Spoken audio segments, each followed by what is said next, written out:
Collective, welcome back to my channel. I am the Nosy Witch and this is my channel, Nosy Witch Tarot. We are back this week with another pick a card reading. This is actually a pick a cat reading. This reading is all about your underestimated superpowers. What strengths do you possess that might be overlooked by other people or even by yourself? Who in your life underestimates you and how do you prove them wrong? This reading is all about specific strengths of yours that might either surprise you or others, and about talents you have that you or other people might frequently overlook. We will dive into how you can use these traits to your advantage in order to help you step into the most powerful version of yourself going forward. You are going to pick from one of the 4 piles laid out here. I'm going to introduce each one of the piles in just a moment. As usual, your reading will be split into 2 main sections. The first portion of the reading will be your oracle reading, where we will look at a few different cards from a few different oracle decks and discuss your overarching energy and underrated strengths. The next portion of the reading will be your tarot reading, where we will look at the cards from the deck you selected and go into further depth and provide context regarding this energy. We might talk more specifically about situations or about people, as well as providing examples of your strengths and your superpowers, why or how they are underestimated, and how you might use this to your advantage. So let's take a look at each of the piles. Over here we have pile 1 with the Hedgehog Tarot and the Heavy Breathing Cat. That's pile 1 with the Hedgehog Tarot and the Heavy Breathing Cat. Here we have pile 2 with the Witchy Magic Tarot and the Side-Eyeing Cat. That's pile 2 with the Witchy Magic Tarot and the Side-Eyeing Cat. Here we have pile 3 with the Capybara Tarot and the Cap in the Bread. That is pile 3 with the Capybara Tarot and the Cat in the Bread. And here we have pile 4 with the Great Outdoors Tarot and the Cat with the Heart. That is pile 4 and the Great Outdoors Tarot and the Cat with the Hearts. Once you have made your selection, please head to the pinned comment or the description box below. There you will find timestamps which will take you to the start of the oracle reading corresponding to your chosen pile. You are also very welcome to choose more than one pile if you are drawn to more than one. Gentle disclaimer here that these are collective readings and it would be irresponsible for me not to say that they are for entertainment purposes only. Always use your own discernment and your own judgment. These readings are here to provide confirmation and clarity regarding what you already know, but please use your own intuition. You do not have to accept anything as your story if it isn't. Not every single detail will resonate and that's okay. I wouldn't expect it to. Take what is for you and leave the rest for somebody else. With all of that said, I really do hope you enjoy this reading. Thank you so much to every single person who takes time out of their day to listen. I really do appreciate it more than you know. And with that said, if you like my videos and you like this style of content, the easiest and best way to support me is via engagement. So please like the video, please comment, and please subscribe if you haven't done so already. I know it's not always easy to go to the comments and share what resonated, you know, especially when we are discussing things that might be a bit more personal. Trust me, before I started doing YouTube, I didn't ever comment really. And just didn't really think that me, a literal nobody, commenting on somebody's video would make an impact in any way, so I just kind of didn't. But I am working hard to grow this channel, and unfortunately that means attempting to please the algorithm. So even swinging by to say you listened is really helpful. And on a personal note, it just means the absolute world to me when you tell me what did resonate. The whole reason I started doing this is so I could help even just one person. So I'm beyond grateful when somebody tells me that they appreciated the reading. With all of that said, let's get started with the reading. Thank you so much for listening. I really hope you enjoy it and I'll see you at your chosen pile. Hi Pile 1 Collective, welcome to your reading. If you chose the Hedgehog Tarot and you chose the Heavy Breathing Cat, this will be your reading. This reading is all about your underestimated superpowers. If you would like a full breakdown regarding what this reading will entail, then please check out the introduction. But as usual, your reading will be split into 2 main sections. We are actually going to start by putting the tarot cards aside so we can focus on the oracle portion of your reading. So we're going to start the reading by looking at a few of these oracle cards to tap into the overarching energy. I just want to thank you all so much for being here. Thank you for listening, I really do appreciate it. And with that said, let's get started and have a look at the cards we pulled for you, Pile 1. Okay, Pile 1, let's have a look. We have got Party in Your Heart, Sun, and the Magic of the Kohelan Druth. Caution, secrecy, wary. I'm really sorry about my pronunciation. This Mermaid Oracle deck is pretty new to me, so I'm not the best at pronouncing some of the words on the cards. But first of all, I really do love this energy, Power One. Your underestimated superpower is your ability to stand out from the crowd and to shine. And already I'm getting the sense that there's something unconventional about you or the way you do things that people can't always quite wrap their heads around. You are quite possibly my neurodivergent identifying pile.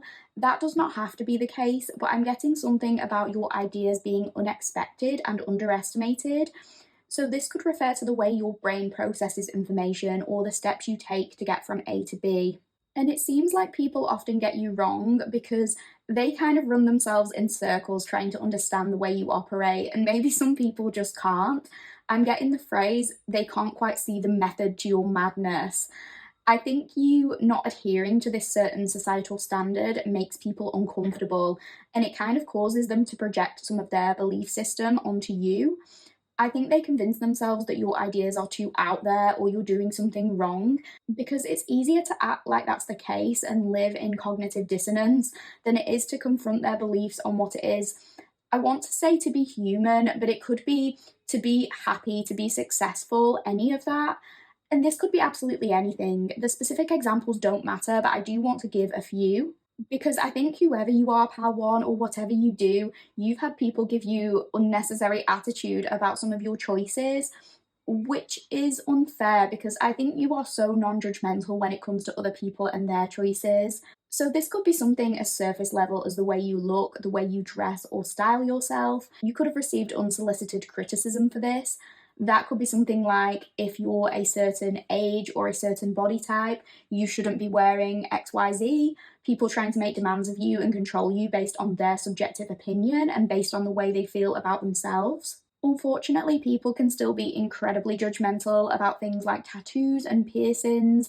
There could certainly be some element of people assuming things about your character based on these things, or the colour you dye your hair, or the makeup you choose to wear or not wear, if that applies. Whether you wear heavy makeup or no makeup at all, you're going to get judged. I know as a woman, sometimes you can't win. If you enjoy experimenting with heavier makeup looks, you'll probably be accused of trying to attract attention or being fake in some way. And equally, if you choose to go makeup free, you're accused of looking unprofessional or not presentable. It is really a double-edged sword. So that could be something that you have faced in your life, Power One. Another example could be to do with your personal choices. For example, remaining child-free or choosing to be single. You might be somebody who constantly gets those kinds of questions of like, when are you going to settle down? When are you going to get married? Or when are you going to have kids? And certain people, because they can't see outside of their own perspective, underestimate how happy you are with your own choices and how much those choices have allowed you to feel free. So people might approach you kind of like, oh, poor Power One, like they don't have a husband or a wife or a child, which is maybe frustrating for you because there is no need for you to be pitied. I think you feel more sorry for those humans who believe there is no other way to feel fulfilled than meeting certain arbitrary standards. And this can be in pretty much whatever way it applies to you, because on the opposite side, if you do have a child and you've chosen to be a stay-at-home parent because that's what makes you feel the happiest, people could project onto you based on that. Maybe they're like, oh, it must be so sad for Power One not having their own career, when in actuality, you might be simply happiest when you're home caretaking. That might be your purpose. I think people underestimate the value that your way of doing things brings to your life, and maybe some people are unkind about it, but the beautiful thing is, Power One, and again, something that is very underestimated about you, is that you just do not give a fuck, quite honestly. Your give a fucks are on vacation, you're Sabrina Carpenter now, because you really don't rely on external influences for validation. The thing is, as well, is you've had to be this way because you're probably somebody who has been called weird your whole life. You are used to that. So now it's almost like you lean into the weird because you know that it will scare some people away. And quite frankly, those are the people you don't want to spend your time with. But you're also aware that your people will gravitate towards you because they appreciate that weirdness. And because you rely on source, you rely on your internal voice for validation, it doesn't matter to you how you look to other people from an external perspective. It doesn't really matter if they call you weird. You know who you are. Those people aren't you, and you're not relying on any of them for guidance because you don't want to be them. You don't want their lives. You wouldn't want to be them in a million years. So you're just going to do you. People can call you a freak, and that's fine. You know the right people are going to match your freak essentially and not feel threatened by it. And you're just so not afraid to make a fool of yourself. You're not afraid to laugh and joke and be silly and be goofy. I think you have the most amazing sense of humour because you're not afraid to laugh at yourself. And I think with that comes a lot of self-awareness. And I think that's something people underestimate. And I'm sorry if this has ever happened to you, but the example I'm getting is like if you were ever made fun of in school for being the weird kid or the outsider in some way, you know you can have those experiences of bullies being fake nice to you when actually they're trying to make fun of you. So maybe it's something like the popular girls or boys inviting you to a party or telling you that somebody has a crush on you, but you know it's just to laugh at your expense or something like that. It's for these kind of humiliation purposes. It's like people always underestimated your ability to know what was happening in those situations and use that understanding to flip that situation against them. You always knew that you were weird and different, so this behavior wasn't a surprise.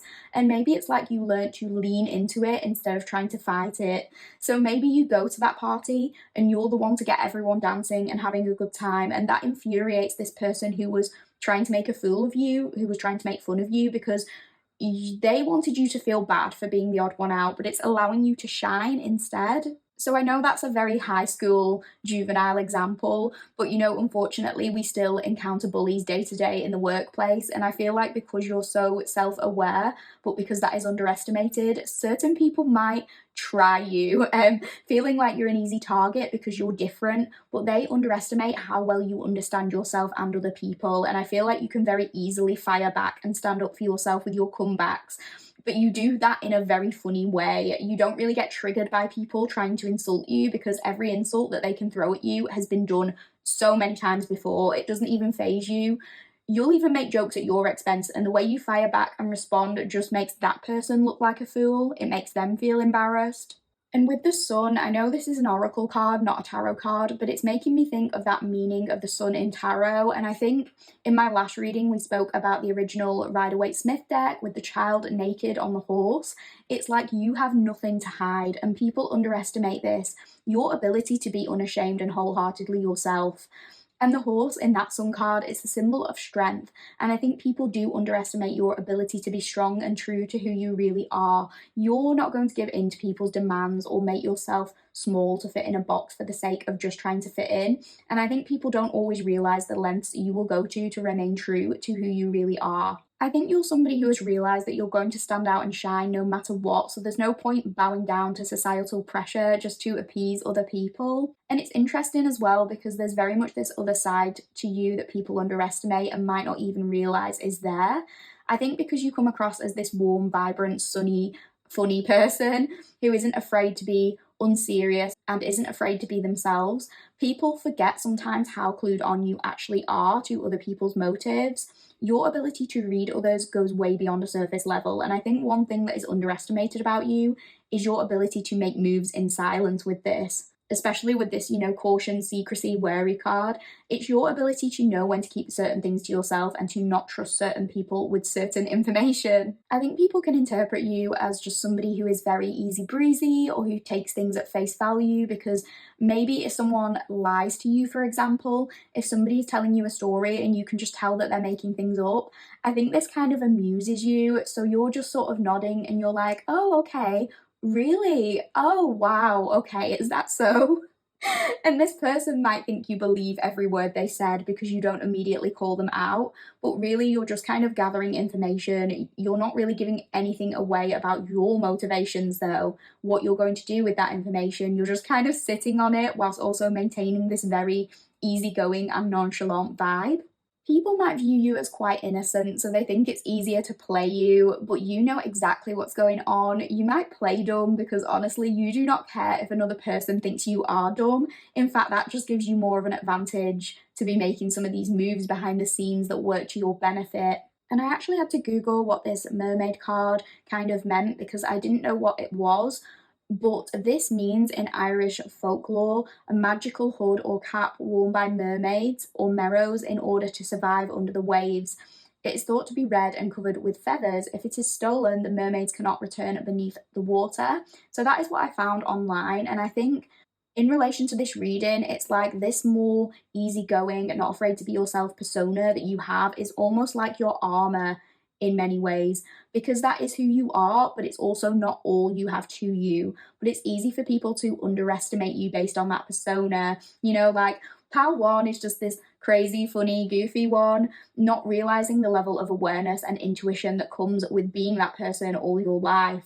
You can use this hood or this persona to dive to the depths of what's going on and still have people not realize that you're even a threat.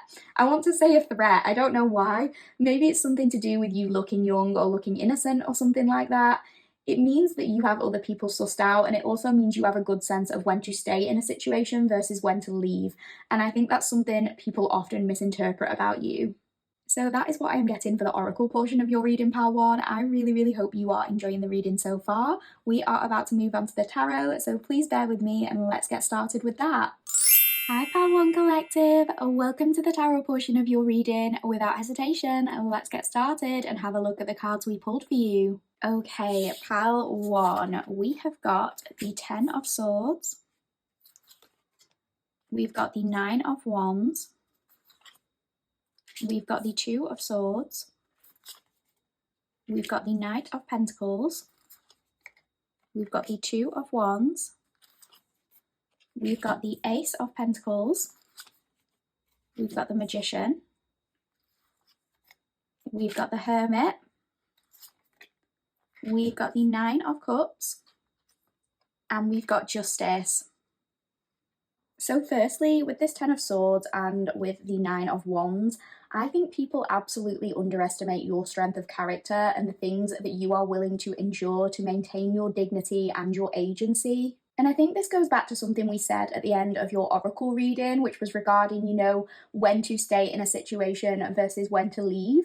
And this could refer obviously to anything, but to give a couple of examples, let's say this is a job.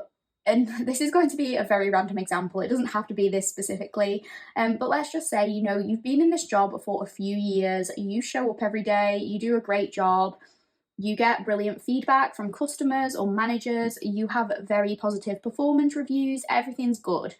Now, let's say you have something that could be considered slightly unconventional about your appearance, like you have dyed pink hair or lots of tattoos. It could be that whilst you've been working in this job, that hasn't been a problem. It's not affected your ability to perform your roles. Your managers have never commented on your appearance. It's been fine. Then maybe you get a new manager, or there's a change to company rules, or somebody makes a fuss about how you look, and maybe you're advised to change your hair colour or cover your tattoos to adhere to these new rule changes. And your managers might actually underestimate the length that you will go to stay true to who you are, because they're like, you know, Pal 1 is just going to have to get on board with these rules because otherwise they're not going to have a job. But the thing is that you're not scared of that. That doesn't faze you, because you're making moves in silence. You've been doing that. You noticed the company was changing months ago when the new management came on the scene, so you've already been putting your resume out there. You have 10 interviews lined up this week. You've been saving your money. You have tricks up your sleeve, and you'd rather lose the job, potentially enduring a period of unemployment, if that applies, than submit to somebody else's belief of what you should be or how you should look. So basically, people underestimate your ability to quit what is no longer for you. You'll come into your office with the pink hair and the tattoos, and your boss will say, you know, Pal 1, we talked about this. And you'll be like, we did. Thank you for reminding me, Brian. I'm handing in my notice. And you leave them shook, like they are shook by this. No offense to any Brians. I don't know why that name popped into my head. And obviously that's just one example, but it could be anything. Like maybe you get some holidays approved at work and then your manager turns around and says, they didn't note those holidays down correctly on the system, so you're not going to be able to take them. They might say, I'm not approving these holidays, and if you take them anyway, I'm going to terminate your contract. And they fully expect you to fall in line, but you're just like, okay then, bye. It doesn't faze you because you've already got something lined up. And I just absolutely love this because you are just somebody who does what you want to do. And honestly, I don't even think this is out of pettiness or anything like that. This is more about your principles, because if we go off that first example with the hair and with the tattoos, I think if you started at a job and they told you what the rules were from the off, you'd be okay with that. You'd either not take the role or you'd wear a long sleeve shirt to cover your tattoos or something like that. But I think what you don't respond well to is rules that don't make sense. Because on your end, it's like, I'm doing amazing at this job. Why should this arbitrary thing matter? I put so much effort into this job and they're trying to pull me up over hair or over tattoos. You're like, no, I'm not having that. These people can miss me. It feels like an injustice to you when things like that are unnecessarily changed, or when people try and make you fit into a box when there's no need for it. And I think it leaves people so surprised because they're like, really? Like, you're going to give up a job because of dress code? But it's not about the dress code. It's about the principle of the issue and about you refusing to compromise on who you are. And the funny thing is as well, is you know the value you brought to that company. So you have the awareness that they lost their best employee over a dress code. They underestimated what you brought to that role, and you know that they'll have to deal with the consequences when the business starts going downhill after they've lost you. So your endurance when it comes to living authentically as you has definitely led to you feeling othered or being penalized in some way, but it does show strength of character that you're willing to be who you are no matter what, and that you can always leave a situation or a person with dignity, however that applies. And yeah, with the Two of Swords, it kind of ties on to what we were saying about the previous two cards, but people really underestimate your ability to make difficult decisions and understand all sides of a situation. And if we use that previous example of quitting your job over a dress code or something like that, other people might think that you are being hasty or you've miscalculated the situation, but that's not the case.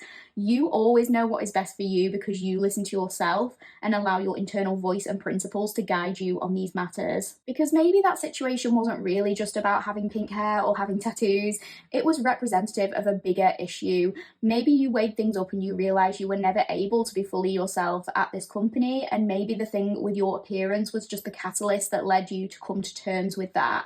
Maybe you sensed that things were going in a direction that didn't align with your morals, and you chose to get out and to leave and to make that difficult decision before things became worse. So people underestimate your ability to really remain strong in your beliefs when the going gets tough and make the decisions that other people might find overwhelming. And you can make them quickly too, and people aren't expecting it.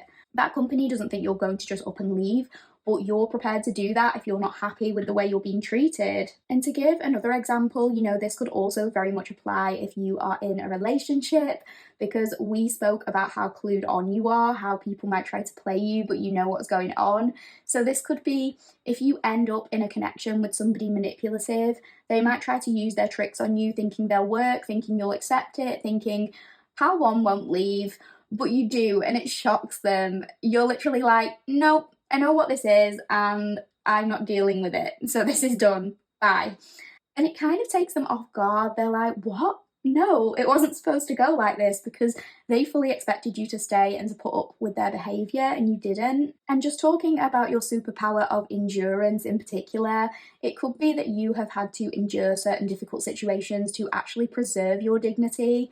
So as one example, let's say you're in a relationship and this person cheats on you. You know that you need to leave them, but maybe the house is in their name and you're like, why should I be the one who's left without a home because this person cheated, as one example. So instead of losing your temper and storming out, you agree to hear them out. And maybe they underestimate you by assuming that you've forgiven them or that you've given them another chance and you're going to work at this and you're going to get back together.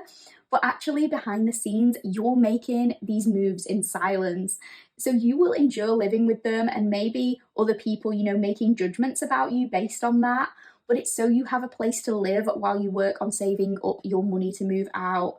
And when you've got to where you need to be, one day you just turn around with your bags packed and you leave this person in the dust, essentially. And they're shocked because they thought they still had a chance with you. And you're like, no, you blew that chance, and I'd never undermine my own self-worth and dignity by staying somewhere where I'm not valued. And people kind of want to clap for you when you do these things, though, because standing up for yourself like that isn't easy to do. These are things that people talk about doing and don't actually do, but you go ahead and do them, and people underestimate that you will just do what you want, but you always prioritize your principles and your dignity. And with the Knight of Pentacles and with the Two of Wands, I think people underestimate your long-term vision. I think you frequently had people question why you do things in a certain way, but with you, you're often playing the long game and you're always working on something behind the scenes. You don't explain to people why you're doing things in a certain way because you don't need to. It's not your responsibility to make them understand, and you honestly just don't care if they get it or not. You understand that the moves you're making silently and patiently will pay off. This could be in relation to anything. It could be in terms of the power of your ideas and the things those ideas have the potential to be. It could be that people have underestimated how powerful your mind is and that you have the capability to make even the most elaborate of goals a reality if you set your mind to it. It could be that people view your creations, your ideas, or whatever it is you bring into the world as silly or as frivolous, especially when those ideas are in the earlier stages. They just think, oh, Pile 1 always has these crazy ideas, they're always coming up with these goofy things, these things that don't make sense. But you're very aware that these things don't need to make sense to anyone but you. They underestimate the genius of what you're working on because you don't allow them to have access to the full picture, because you really don't need anybody else to tell you that it's a good idea or that you're smart or that this idea is worthy of investment. You rely on yourself for that validation. You're fine with letting people think you're unintelligent if they like, because you don't have anything to prove to them. The results of these ideas will speak for themselves. And if we go back to that example of you staying in a relationship so you can rebuild your finances and then up and leave, all people might see from an external lens is you staying in a bad situation, and that might lead them to question you. But you're keeping your true intentions under wraps for a reason. You're not showing your hand. So your friends might say to you, Pal 1, I can't believe you've forgiven this person. I can't believe you're staying with them. Where is your dignity?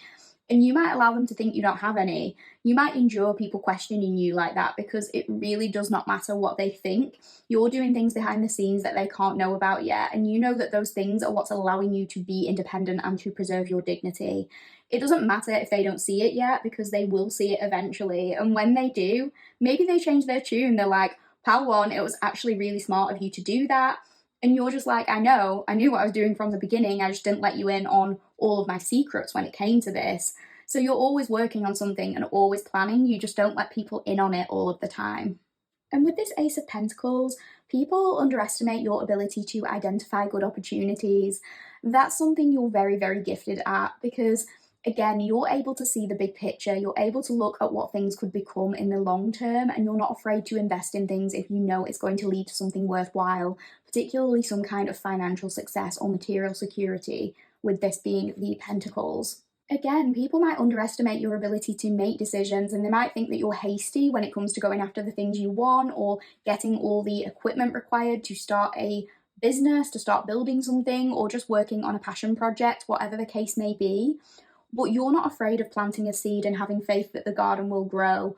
Other people might interpret this as you planting your seed in the wrong location. Maybe they underestimate how fertile the soil is there.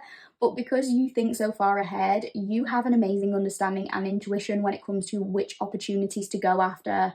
People underestimate how cautious you are when it comes to making decisions. They might think that you've just rushed into it when really you've thought of all the outcomes and weighed up the pros and the cons. You're way ahead of them. You have a lot more self-awareness than people give you credit for.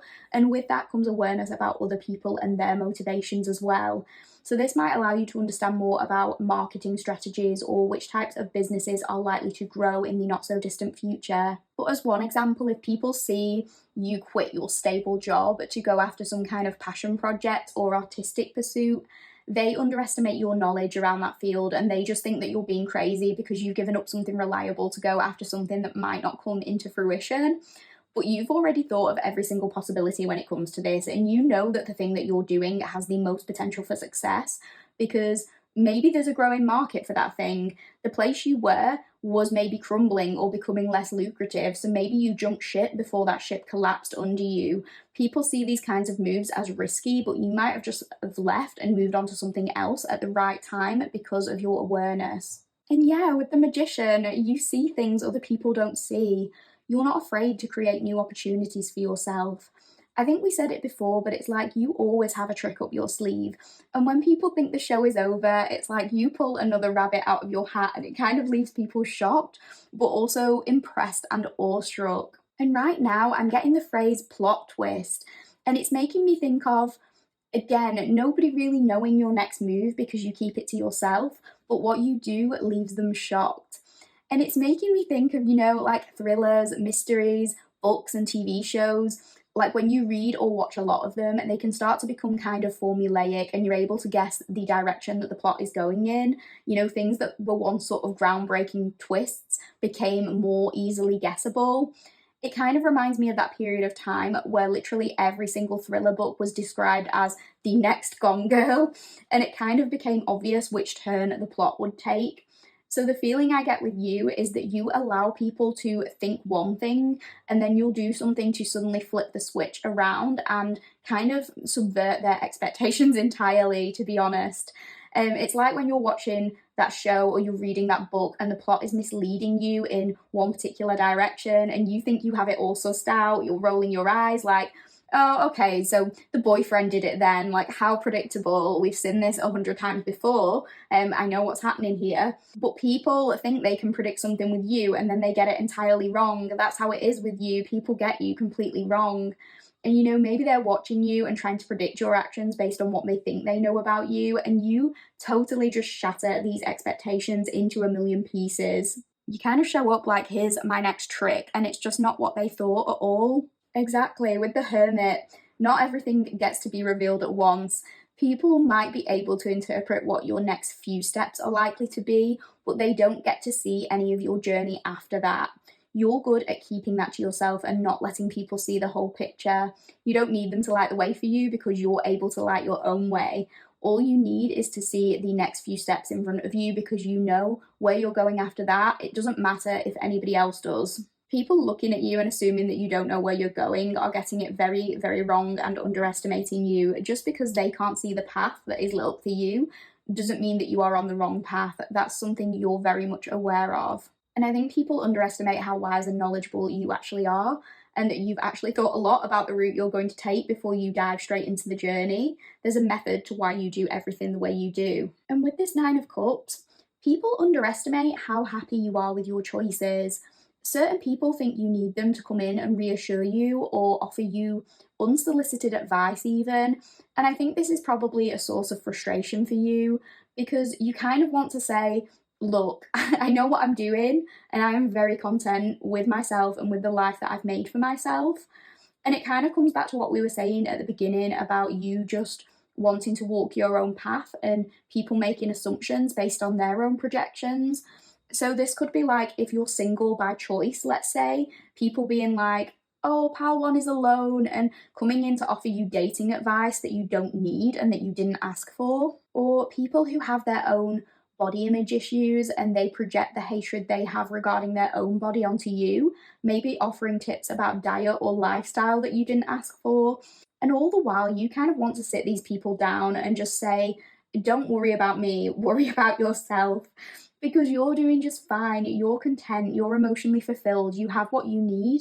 And if you don't have what you need, you know how to get it. You don't need anyone telling you that you need to do it their way because your way works for you.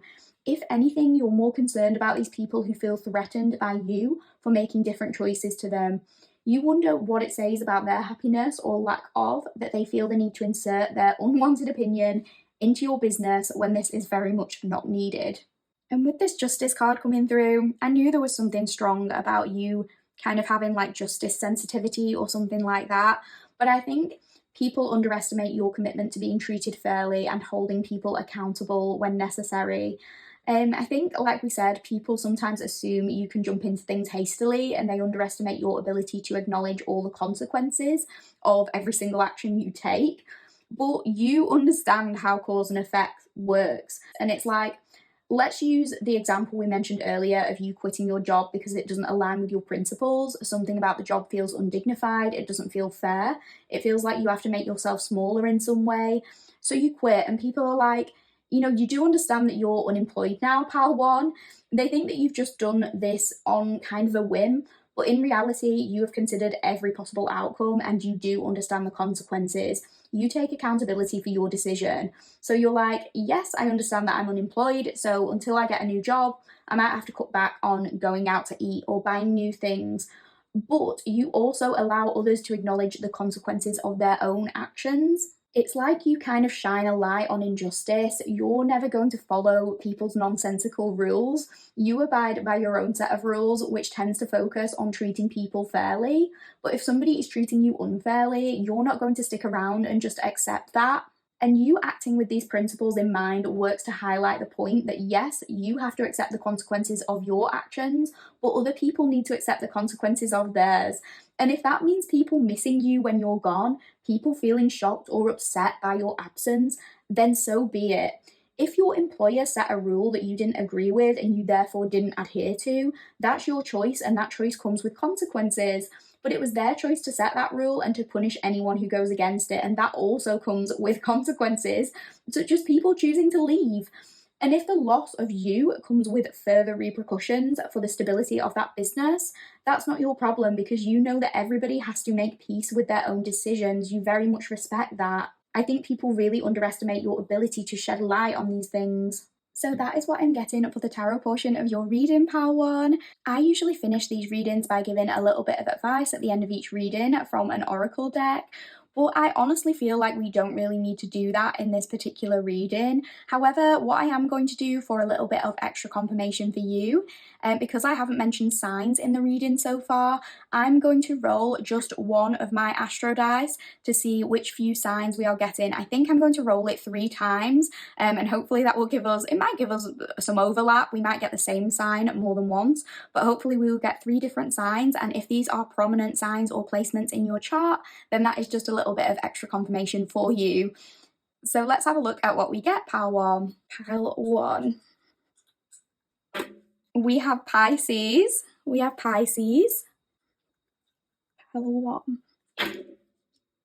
We have Cancer, a lot of water coming through. I wonder if we're going to get Scorpio next. So we've had Pisces and Cancer. Let's see who we get next. Pile 1. We've got Aquarius. So we have Pisces, Cancer, and Aquarius coming through. So that is just a little bit of extra confirmation if any of those signs resonate for you. I think those signs definitely make sense for this reading because Aquarius is very much the free spirit, independent thinker, and Pisces, you know, in fact, water signs generally can also be very creative and often very led by their emotions. So they might be more inclined to things like justice sensitivity because of their compassion. So yeah, Pisces, Cancer, and Aquarius. And that is what we've got. I really, really hope you enjoyed this reading, Pile 1. If you did enjoy the reading, please, if at all possible, like the video. Please give me a little comment and tell me what you liked about it. And if you haven't done so already, please subscribe. That would just mean the absolute world to me. Thank you so much for being here and thank you for listening. I really, really hope you enjoyed it and I'll see you in the next one. Take care, Pile 1. Hi, Pile 2 Collective. If you chose the Witchy Magic Tarot and you chose the Side-Eyeing Cat and you chose Pile 2, this will be your reading. This reading is all about your most underestimated superpower. This is a little bit of a hype you up reading. Or what do people not expect from you? Or what are they surprised by? Or what talents do you have that even you might be surprised by? If you would like a full breakdown of what to expect in this reading, then please check out my introduction. I go through everything there. But as usual, this reading will be split into 2 sections. Firstly, we are going to look at your oracle cards in the oracle portion of the reading. So I'm just going to pop the tarot cards to one side for now so we can focus on those. And usually I finish up these readings by giving a little bit of advice from one of the oracle decks. However, I found in Pile 1 that I didn't really need to end with any advice. In fact, I think I should have probably been taking advice from Pile 1 because they seem to have their life kind of sussed. So instead, I am going to finish the reading by rolling the astro dice 3 times. We're going to roll the dice with the star signs on, the astrological signs, and that will just be a little bit of extra confirmation for you. These signs don't have to be relevant, but if they are, significant or relevant placements in your chart, doesn't have to be in your big three, but somewhere in your chart, or just the energy relates to you in some way, then that is just a little bit of extra confirmation at the end of the reading. I just want to thank you also so much for being here and listening. I really do appreciate it. Thank you so much for giving me the chance to read for you. I am very excited to get started with your reading, so without hesitation, let's have a look which cards we pulled for you, pile 2. Okay, pile 2. We have got turn your tongue 7 times in your mouth before speaking. We have got courage. And we have got transparency, honest, authentic, genuine, present. Pile 2, I think your most frequently underestimated superpower is your authenticity and your honesty. I think it's your ability to be deliberate in terms of the things you say rather than speaking for the sake of speaking. I think you're very much somebody who means what they say and you say what you mean. And I think when you do choose to speak, it's because you have something important to say. I think your bravery is also something that is heavily underestimated when it comes to this courage card. You're not afraid to say what you think and to stick up for what you believe in, even if in doing so you are ostracized from certain social groups. I think you have a very hard time with fake people and you do not entertain drama. I don't think you're somebody who is willing to engage with harmful gossip or bitchiness regardless of gender. So you're not the kind of person who is prepared to smile in someone's face and then talk about them behind their back. If someone does something to upset you, you either tell them and you sort it out or you keep quiet about it, but you're definitely not somebody who would blow smoke up somebody's behind and then talk badly about them when their back is turned. You really can't tolerate that kind of behaviour. It is not you at all. But I think people really do underestimate your bravery and your ability to be honest and to speak with truth. Maybe people have tried to sway your opinions before, or they've tried to involve you in their pointless gossip about other people, and you've been the one to kind of stand up and go against what they're saying, even when that's hard, even when that leaves you vulnerable. I think people have underestimated you by assuming that you are someone whose opinions might be more malleable, or someone who might be agreeable for the sake of an easy life. This could be because you come across as quiet, if you come across as quiet or introverted or anything, or you just keep to yourself, people could have assumed the wrong thing about you. So it's like when a person, let's say, is kind of mouthing off about somebody else and encouraging you to agree, you're going to be the one to say, well, actually, no, I don't agree with that perspective. And maybe you felt like in the past that has made you a target because that person might feel like by disagreeing, you've showed them up in some way, you've offended them. But honestly, you're just trying to stick to your morals and your principles and show up for yourself in a way that you're proud of. And that does take a lot of courage, especially when you're around people who are, louder or more extroverted than you, who maybe deliver their opinions a little bit more brazenly. But your honesty is absolutely an underestimated superpower because ultimately people realize that you are somebody who is trustworthy. You will speak the truth no matter what. Nobody can kind of shake you and encourage you to give an opinion that you don't agree with. Because those people who are fake as well, pal too, they might be able to manipulate others for a while, but there always comes a time where they get caught in their own lies and people start to lose faith in them. If somebody is constantly running their mouth and contradicting themselves in that process, it is clear to everyone that that person doesn't have a true sense of who they are and that they aren't able to form their own opinions if they just, change their stance based on what's going to be the most popular viewpoint or what's going to be the most beneficial to them in that moment. Is anyone likely to trust that person? People are going to catch on to that person's ways and they're going to notice, if this person is nice to Susan's face, but then they talk badly about Susan behind her back, then what do they say behind my back? Nobody wants somebody like that to be on their team, but people can rely on you to tell the truth and to say the things that need to be said. People will actually listen to you because they know that you're always forthright about what you genuinely think. And this is reminding me, I feel like I might have mentioned this before. I have definitely referenced Mean Girls before in a few of my tarot readings. It's always it's a good film for giving examples. But it's reminding me of that scene in Mean Girls where Regina is asking the girl about her skirt, and then when the girl's back is turned, she's like, that is the ugliest effing skirt I have ever seen. Nobody wants to be friends with a person like that. Nobody wants advice from a person like that because they know it's not going to be truthful. People value what you have to say because it is truthful. If a friend asks you for your opinion on an outfit or a project they're working on or whatever it is, you're going to tell them what they need to hear. That said, I don't think this is in an unkind way or anything like that. I feel like you give very measured and very balanced responses to people. You do think about what you're going to say before you say it. I do think you take people's feelings into consideration, but ultimately your priority is this sense of authenticity.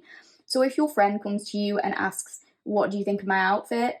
You might not turn around and tell them it's the most hideous thing you've ever seen, but you will say, I think the outfit would be better with XYZ, and you suggest something that would elevate it. You don't tell them that they look amazing and then go and laugh behind their back because that is just not you. And that's not easy when you interact with other people and you feel that kind of pressure to differ from the truth to preserve harmony in your relationships, especially if you've ever struggled with anything like people pleasing. But it's like you feel the fear and you do it anyway, and people don't always expect this from you. Again, it could be because you are quite quiet or because you present in a certain way that might lead people to believe that you can be manipulated or put in your place. Maybe people assume you're younger than what you actually are, and this leads to them underestimating you. But you really, really can't be put in your place. You're not going to let somebody stop you from expressing your opinion. And this could manifest in many different ways. But I'm getting, although you are empathetic, and maybe people see that, and that's why they think you're a softer touch than what you actually are. But although you are empathetic, you're not going to sacrifice authenticity to preserve anyone's ego. You're not the loudest in the room, but your presence is loud. People feel it because you're not afraid to stand out by offering a different perspective. And that can be difficult when it feels like everyone else is just kind of falling in line.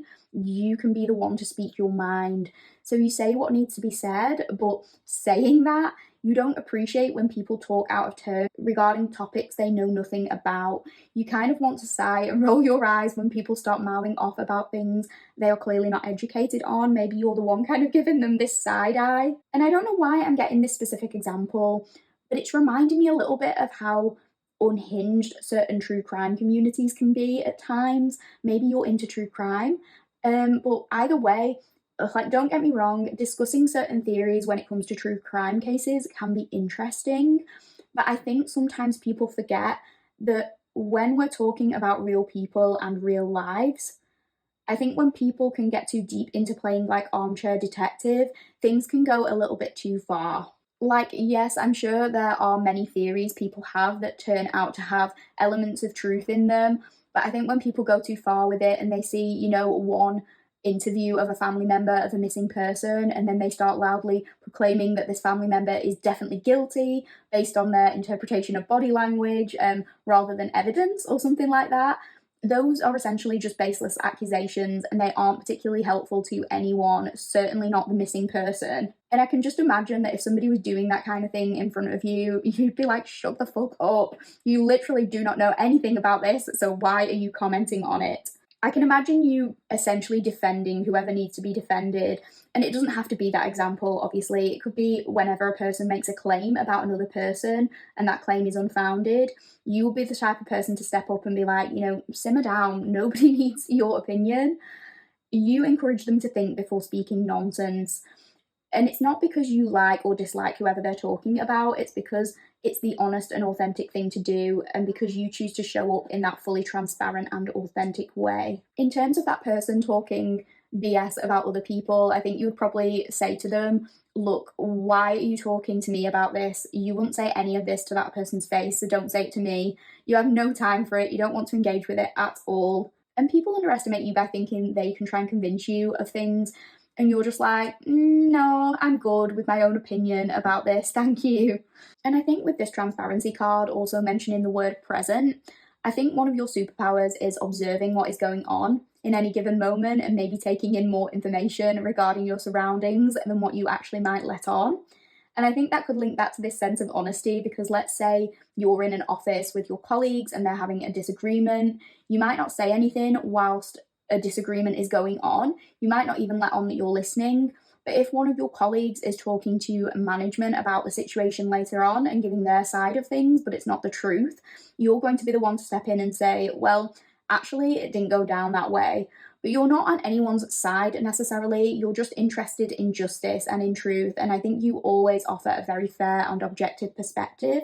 And I think you're also very capable of delivering these truths in a more gentle way. And I'm sure people still get mad at you once they're called out, but it's kind of hard for people to stay mad at you about this because they respect you. And I feel like I've mentioned this in one of my readings before, but the image I'm getting is of Dakota Johnson on the Ellen show when she's like, actually, Ellen, that's not true. But she says it in the most softly spoken way while simultaneously putting Ellen in her place. And that was kind of brave of her because she was on Ellen's show in Ellen's manufactured environment, but she was committed to telling her truth regardless of the situation or how people might react. She wasn't going to let Ellen get away with publicly lying on her, and I think that's like you in many ways. People underestimate how much you'll stand up for truth and show up with integrity no matter what. So that is what I'm getting for the oracle portion of your reading, pal 2. We are about to move on to the tarot portion, so please bear with me and we'll get started with that. I really hope you are enjoying the reading so far, and I'll see you in your tarot reading. Hi Pal2 Collective, welcome back to the tarot portion of your reading. Without hesitation, let's get started and have a look at the cards we pulled for you. Okay, Pal2, we have got the 7 of Swords, we've got the 9 of Pentacles, we've got the Queen of Wands, we've got the Ace of Cups, we've got the 6 of Swords, we've got Strength, we've got the 3 of Pentacles, we've got the Knight of Swords, the Page of Pentacles, and we've got the Knight of Wands. So with the 7 of Swords and the 9 of Pentacles, it's interesting that the oracle portion of your reading was centered around truth and honesty, and then we got the 7 of Swords showing up, which is about lies and trickery and scheming. But with the 7 of Swords coming up shortly followed by the 9 of Pentacles, I think this is actually a commentary about how underestimated your authenticity is, in the sense that those traits you possess can get you very far, particularly in a material or business sense with this 9 of Pentacles showing up here. Because certain people might feel that they have to falsify their persona or their ethics to get what they want and to be successful. And that could even be something that you have believed in the past. And don't get me wrong, this desire to be transparent and honest is innate to you, and I don't think you would ever want to sacrifice that to get ahead because you just wouldn't feel good about yourself. But you might have considered before that the way you show up authentically isn't the thing that's most likely to get you ahead, because maybe you've considered yourself too honest, and maybe in the past that honesty has like rubbed people up the wrong way. So perhaps you've come to terms with this idea of like, you know, I'm probably not going to be the one to get the promotion when I have colleagues who kiss the boss's ass, essentially, and I'm not willing to do that. Or even in a relationship sense, maybe you've thought, this person I like probably isn't going to ask me on a second or third date because I express my boundaries from the off, and maybe they're not used to that. So you haven't ever stopped being honest, but you have maybe thought that sometimes your life would be easier if you could be fake, because you've seen a lack of authenticity work for certain other people. And as a completely separate example, and this might only apply for 1 or 2 people, but if you are yourself a content creator online, or you have a small business or something like that, it could be that you are aware that peers within a similar field to you have bought subscribers or garnered fake reviews or something like that, and maybe they're dishonest about this, and maybe that's something you've promised yourself you would never do, even if you know nobody would find out about it. It's a matter of your own principles and you wanting to stay true to who you are. You want to grow organically and be truthful with your audience or customers, but maybe you see your competition, and as much as you would never undermine your own morals, you have often thought, wow, it would be so much easier to do what they're doing and just be fake and just lie about it or something like that. And if the content creator example does apply, this could even be you refusing to shill products or promote brands that you don't actually believe in, and thinking, you know, it would be easier to get paid if I just promoted this trash product like other people do, but you're just not willing to do anything like that. But I think what this Nine of Pentacles is very much addressing is that self-control is a virtue. You thinking before you speak and saying things with intent and with authenticity is a superpower. And it's easy to look around and see that not being the case, because certain people do like to surround themselves with yes men and people telling them everything they do is absolutely amazing. But people who are able to put their ego aside for 1 second and prioritize the success of their business or their creation or whatever they're doing, they want honesty. They would want someone like you on their team, because what is the point of 50 business associates telling you that your idea is amazing if they're not the ones buying it and if the actual consumers hate it? In the long run, it doesn't benefit anyone to have solely yes men around them unless they're not actually concerned with creating something great and they're just on a huge ego trip. And the example that I'm getting, if you've ever seen like a celebrity or a musician put out a bad song or try to do like a rebrand, and it's just gone completely wrong, and you thought to yourself, who on earth is on this person's marketing team? Like, who on earth thought this would be a good idea? This is the kind of thing I'm talking about. It's making me think of the Jojo Siwa rebrand or the recent Katy Perry song where she's had a lot of pushback from working with Dr. Luke.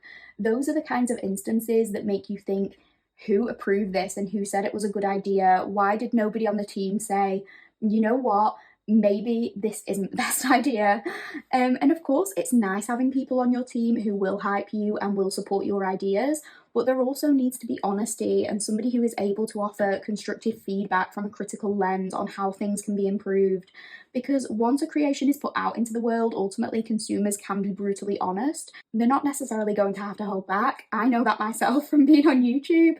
So I think many people will be fortunate to have someone like you on their team who is delivering these honest messages, but in a kind way. Whether it's telling someone in a business setting that their idea needs work, or just telling your friend that their skirt is tucked into their knickers at the back, you're willing to be the one to do it. You won't let somebody go and like embarrass themselves. And I think people really appreciate that about you, although it is very much something that's underestimated. I think with this Queen of Wands showing up, people highly underestimate your leadership abilities, maybe because you are quiet or because you're not the loudest voice in the room in any given situation, but you are more than capable of instilling a sense of confidence in other people, because people know that when you give them a compliment, you truly mean it. If they have an idea, a business, or a creative proposal, and you have something good to say about it, they feel like they're winning, because if you thought it was going to be a complete flop, they know that you would be the one to tell them. I think people underestimate your power to inspire others and to step up in that strong, confident leadership role. Because a good leader doesn't just tell everyone that their ideas are amazing, nor do they tell everyone that their ideas are trash. There's a middle ground where a leader can express that they see potential in something, but also offer ways where it could be improved. And I feel like you are able to do exactly that in a very fair and very balanced way. I also think people might underestimate how expressive you are and might feel when they first meet you that you are somebody who can be silenced when that is not the case. They don't realize how powerful your principles and your commitment to honesty are, but I think they soon find out, because you are able to assert yourself and stand up for yourself and for others. The Queen of Wands can also refer to our passion projects, so it could be that people underestimate how talented you are when it comes to a certain hidden interest of yours or a creative project. It could be that, if you are quiet in the real world, but you are very expressive when it comes to, say, your art, your writing, your makeup, the things you talk about on social media, anything really. When people find out about these hidden abilities, they might be very pleasantly surprised to see how gifted you are when it comes to those pursuits. And I think that last point kind of ties in quite nicely with this Ace of Cups. Your emotions shine through your creative endeavours. It could be that people get you wrong or don't really know you well at all until they see something you have created and they're surprised by how connected they feel to you. Especially if you come across as quite reserved, people might underestimate how compassionate and how loving you are, or how big your heart is, especially when it comes to this sense of honesty. Because I know that some people operate on the belief that white lies are okay if they are told to be kind to somebody else or to protect somebody else's feelings. And I'm not here to give like a is this okay or not perspective on that, because I think that's a very big topic with a lot of nuance and it's very circumstance dependent. But I think one of the reasons that you are so authentic is because you are kind and you truly want to inspire and encourage others to be the very best versions of themselves. You don't want to take away someone's autonomy by not allowing them to have the full facts of a situation. You understand the importance of taking people's feelings into consideration, but you're not going to allow someone to delude themselves to preserve anyone's ego in the process. This could be in a relationship sense. And the one example I'm getting, and please bear in mind, the examples don't have to apply to you specifically. I just give the examples to try and convey what I'm talking about, and the feelings associated with this.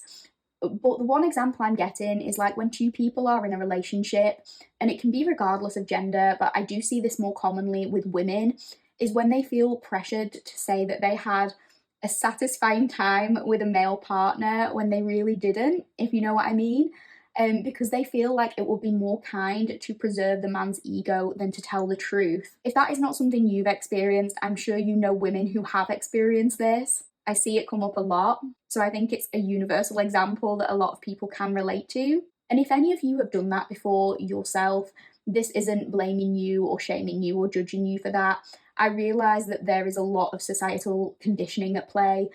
Society doesn't always prioritise female pleasure, and I'm also not referring to those situations where somebody would be in danger if they told the truth. If you're in a situation with a partner where you couldn't be honest due to the threat of potential violence or abuse, obviously I know that is completely different. But I'm more talking about those circumstances where somebody fakes completion throughout an entire relationship, and then when the relationship ends, they're like, I faked it the whole time. And I kind of think to myself, like, who does that help? And maybe this is just me being dumb. Maybe it's my neurodivergent brain just not understanding. But to me, it wouldn't benefit me to remain in an unsatisfying relationship and not voice my needs. So I wouldn't want to do that.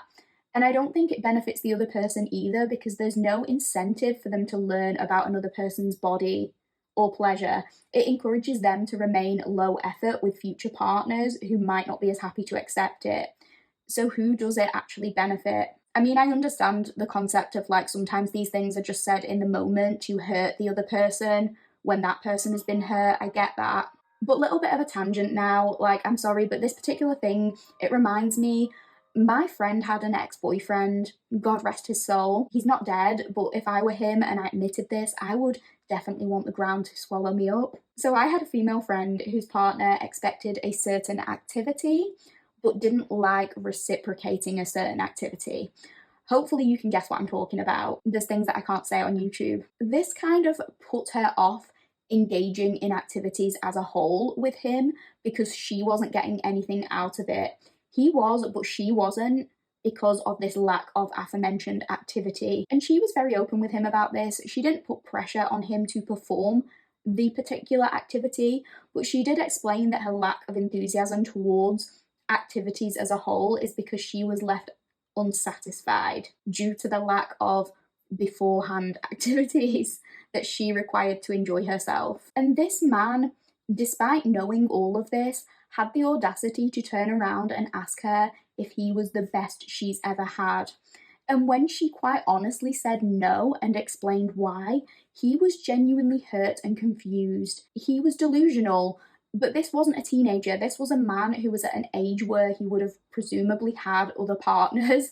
And it just made me question how he had got to the stage of this kind of delusion. Like, had people been undermining their own needs to protect his ego this whole time?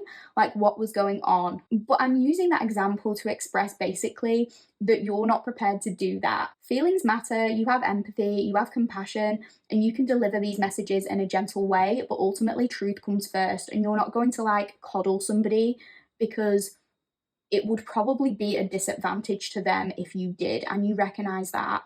Sorry about the off-topic example there. So with the Six of Swords and strength, I think people underestimate your strength and resilience and your ability to move on. Although you're honest, I don't think you're somebody who talks about the things that they've gone through to just anyone who will listen. I think you keep a lot of these things to yourself. But ultimately, one of your superpowers is the inability to delude yourself for too long.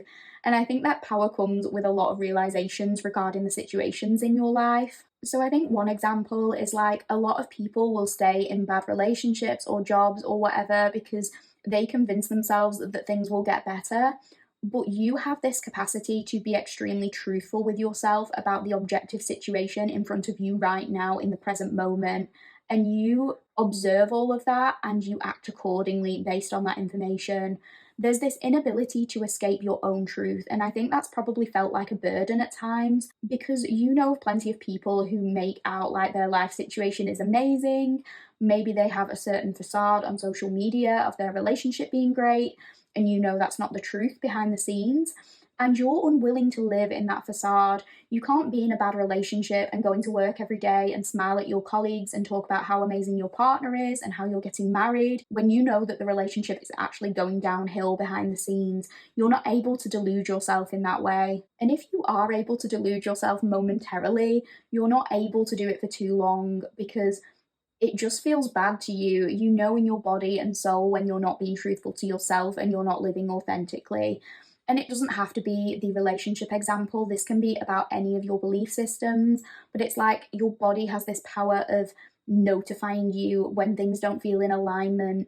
You might struggle more with anxiety, you might feel run down or fatigued, and that gives you the ability to reflect on the situations going on in your life that might be making you feel this way. I think this could also indicate that people underestimate how much of a strong presence you are in their lives. It could be that people don't realize how much they will miss you when you're gone and the impact you might have had on them.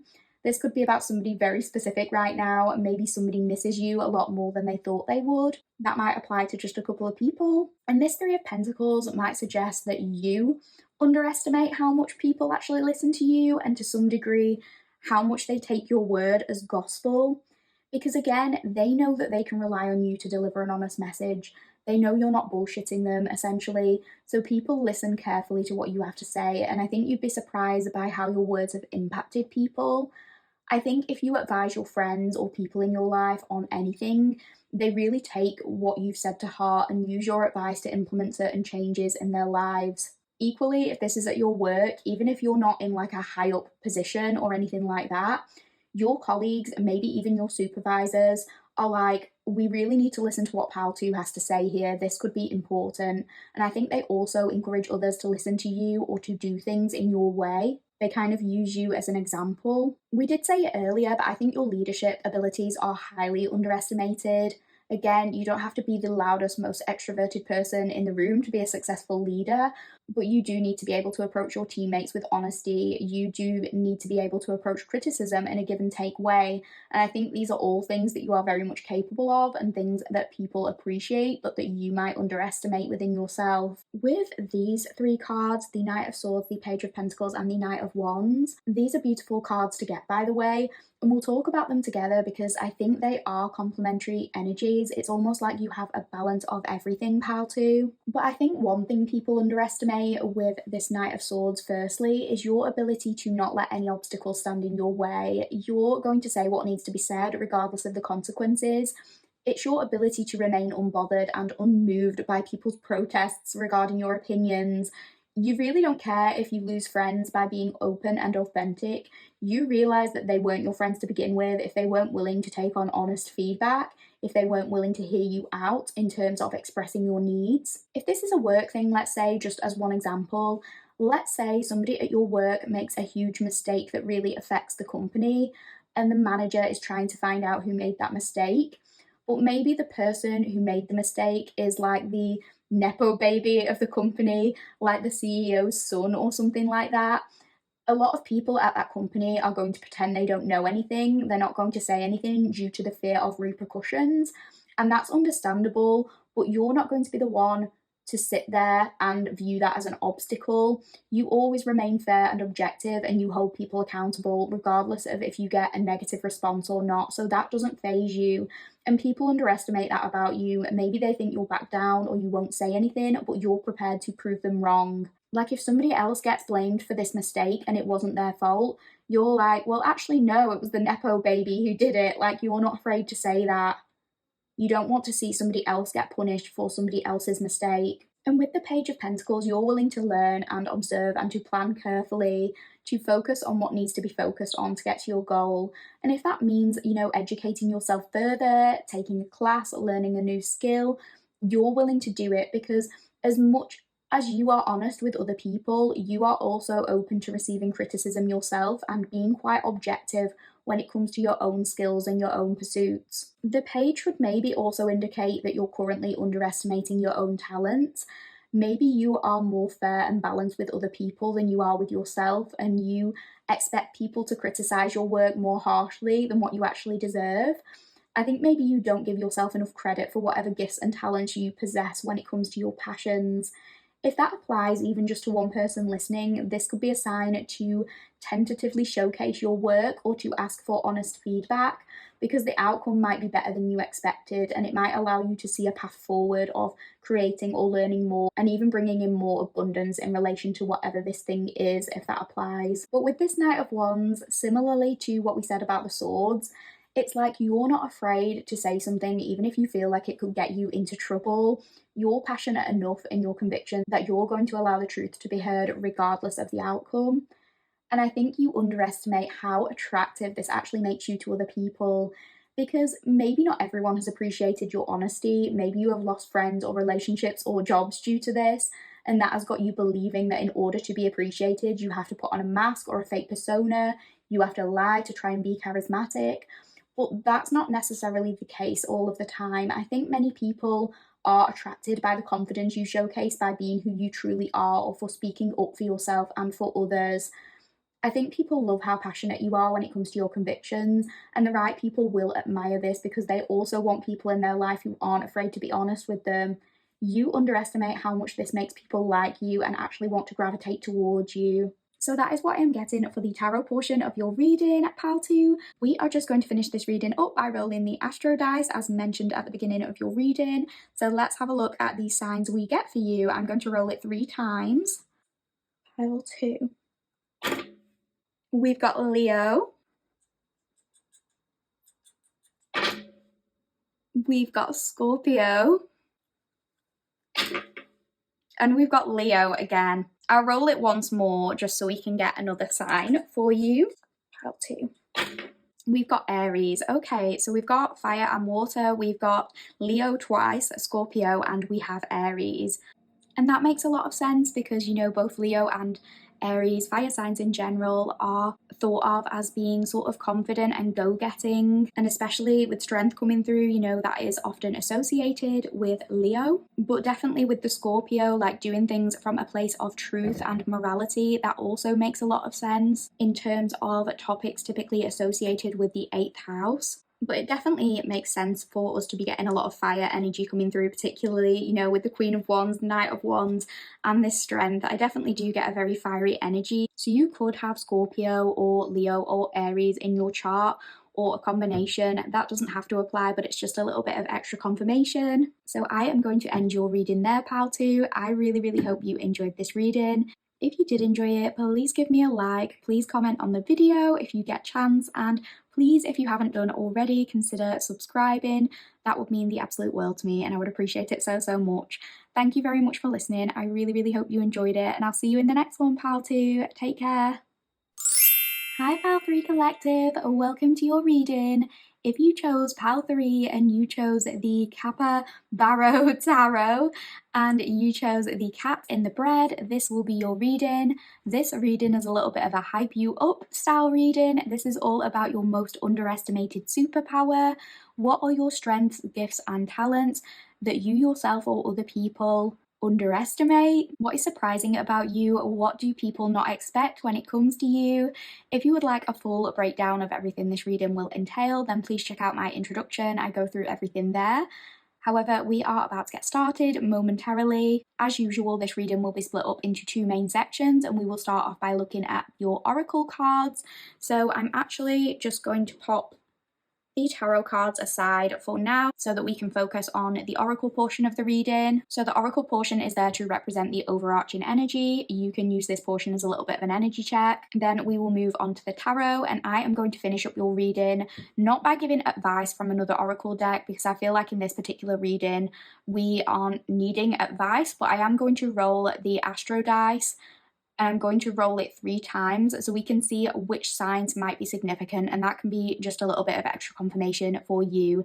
These signs and placements don't have to apply, but I just wanted to throw them in there in case it gives anyone a little bit of extra confirmation. Thank you so much for being here, and thank you for taking time out of your day to listen to this reading. I really, really do appreciate it, and I hope you enjoy it. Without any further hesitation, let's get started and have a look at the cards we pulled for you, Pile 3. Okay, Pile 3, we have got Do Not Disturb, Regeneration in Progress. We've got Beauty. And we've got Atlantis, Rapid Development, Excellence, Success. Your most underestimated superpower, Pal 3, is your ability to transform, to regenerate, to redirect, to grow, to become an entirely new person. And with this beauty card coming through, for some of you, this might be in relation to your physical appearance. I think you have the ability and the determination to drastically transform yourself physically when you set your mind to it. You could be undergoing some kind of glow up currently, or maybe this is something you've been working on for a number of months. This could relate to a fitness goal, a hair change, or the way you style yourself generally. But you have the ability to fully embody all these different styles and iterations of yourself. And when people encounter you, there's this sense of you just looking better and better, and then being like, wow, Pal 3 is a whole new person suddenly, or, you know, they're so different to when I saw them last, or when I saw them a few months back, or something like that. And maybe this physical glow up is something you've even underestimated yourself, because it's sometimes hard to see those changes when you see yourself in the mirror every day, especially if you've ever struggled with anything like body dysmorphia and your opinion on how you look is very mutable.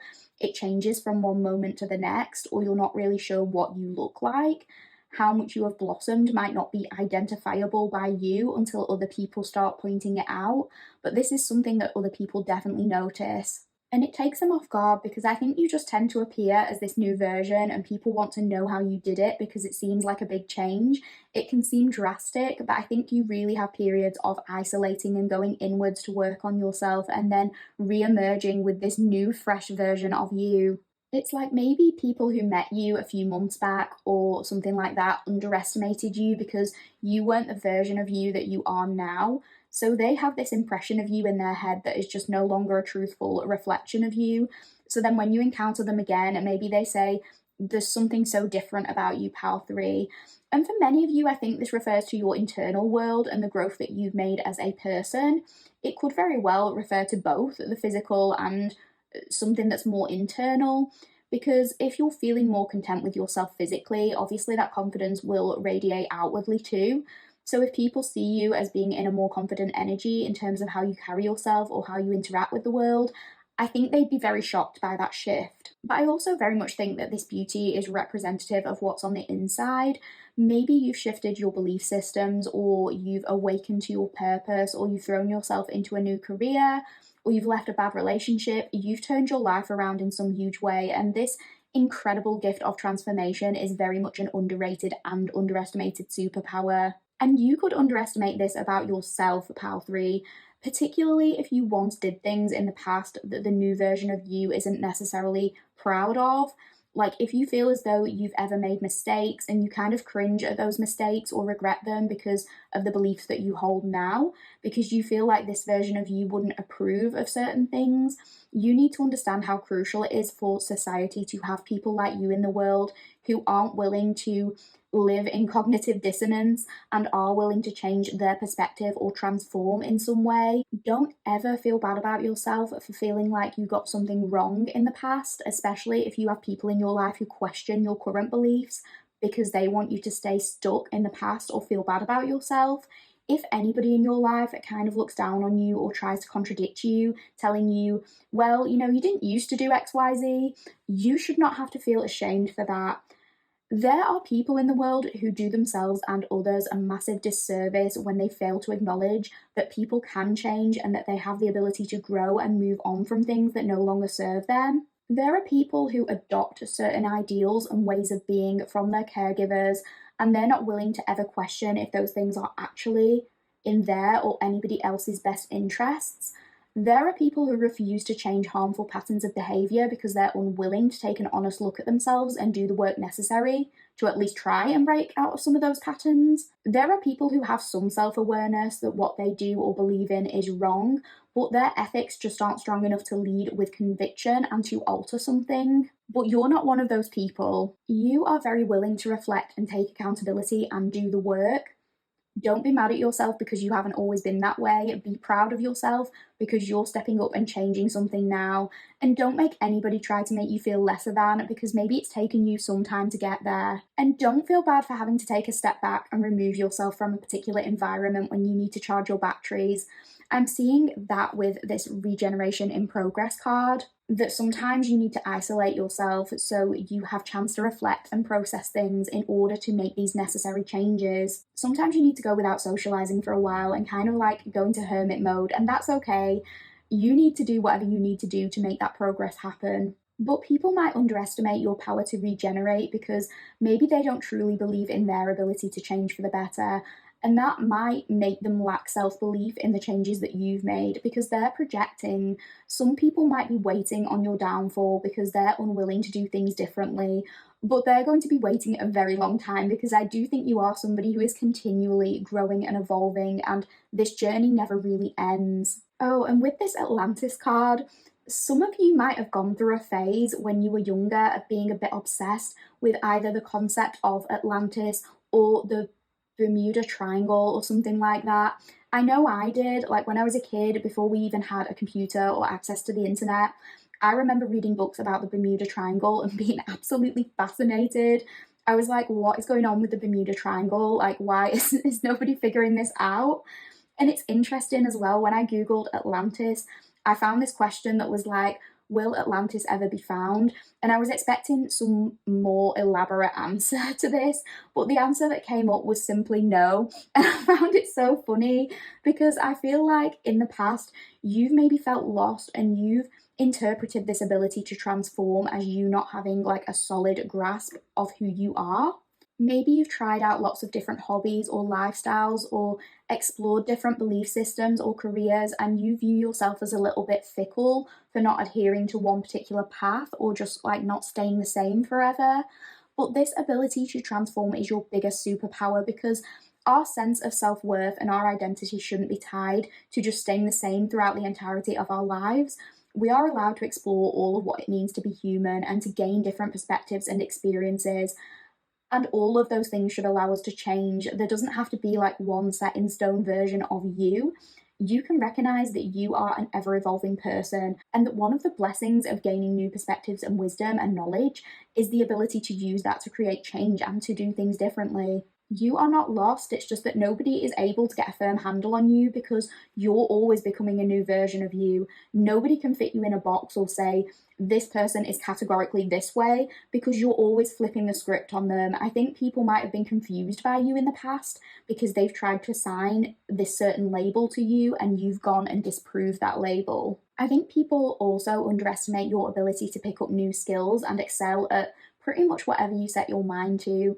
It could be that you learn things very quickly or you're able to grasp complex concepts with more ease than other people. Maybe people underestimate this about you because of your physical beauty or something like that. Maybe certain people don't see past that and they don't view you as somebody who is multifaceted, beautiful, but also intelligent, when in actuality you are both and all of those things. It could be that you have many different hobbies or you like to try out new things. You might go from one thing to the next and people are impressed by how easily you are kind of able to adapt to all of these different interests and how much knowledge you actually have on a variety of topics. It could also be that people underestimate your potential for success, and especially in combination with your willingness to make those necessary changes to transform. There's power in saying, I want to do things differently and actually doing it. And you have that power because so many people try things and then they return to an old pattern of behavior, so they feel like it's failed and then they don't try again. But you have the awareness to know that there are some versions of you that you will never go back to. You learned something from all of those versions, and you can take something from each of those experiences, but it doesn't have to define you, and it doesn't have to be that one particular way. It doesn't have to remain in that place forever. You are never staying still. You're never staying stagnant. So that is what I'm getting for the oracle portion of your reading, pal 3. We are going to move along to the tarot. I really hope you are enjoying the reading so far, and I'll see you in the tarot portion of your reading, pal 3. Hi, pal 3 collective. Welcome back to the tarot portion of your reading. If you feel like the lighting has changed slightly, it has. I've just turned on a light because it was getting quite dark in here. It's really rainy and dull here again. I feel like I heard we were meant to be getting a heat wave, but clearly that hasn't happened because it is raining and it's going dark at 4 o'clock. I'm not happy about that. I want it to be sunny again. But anyway, without hesitation, let's get started and have a look at the cards we pulled for you. Okay, pal 3, we have got the Moon. We've got the King of Cups. We've got Judgment. We've got Death. We've got the 9 of Cups. We've got the Sun. We've got the King of Swords. We've got the Lovers. So much major arcana. We've got the Wheel of Fortune. And we have got the Star. We have so much major arcana. That is so crazy. I think it's the most that I've ever had in a reading. I could be wrong, but I feel like it's definitely up there. So with the Moon, pal 3, I think people underestimate you by projecting some of their fears and their illusions onto you.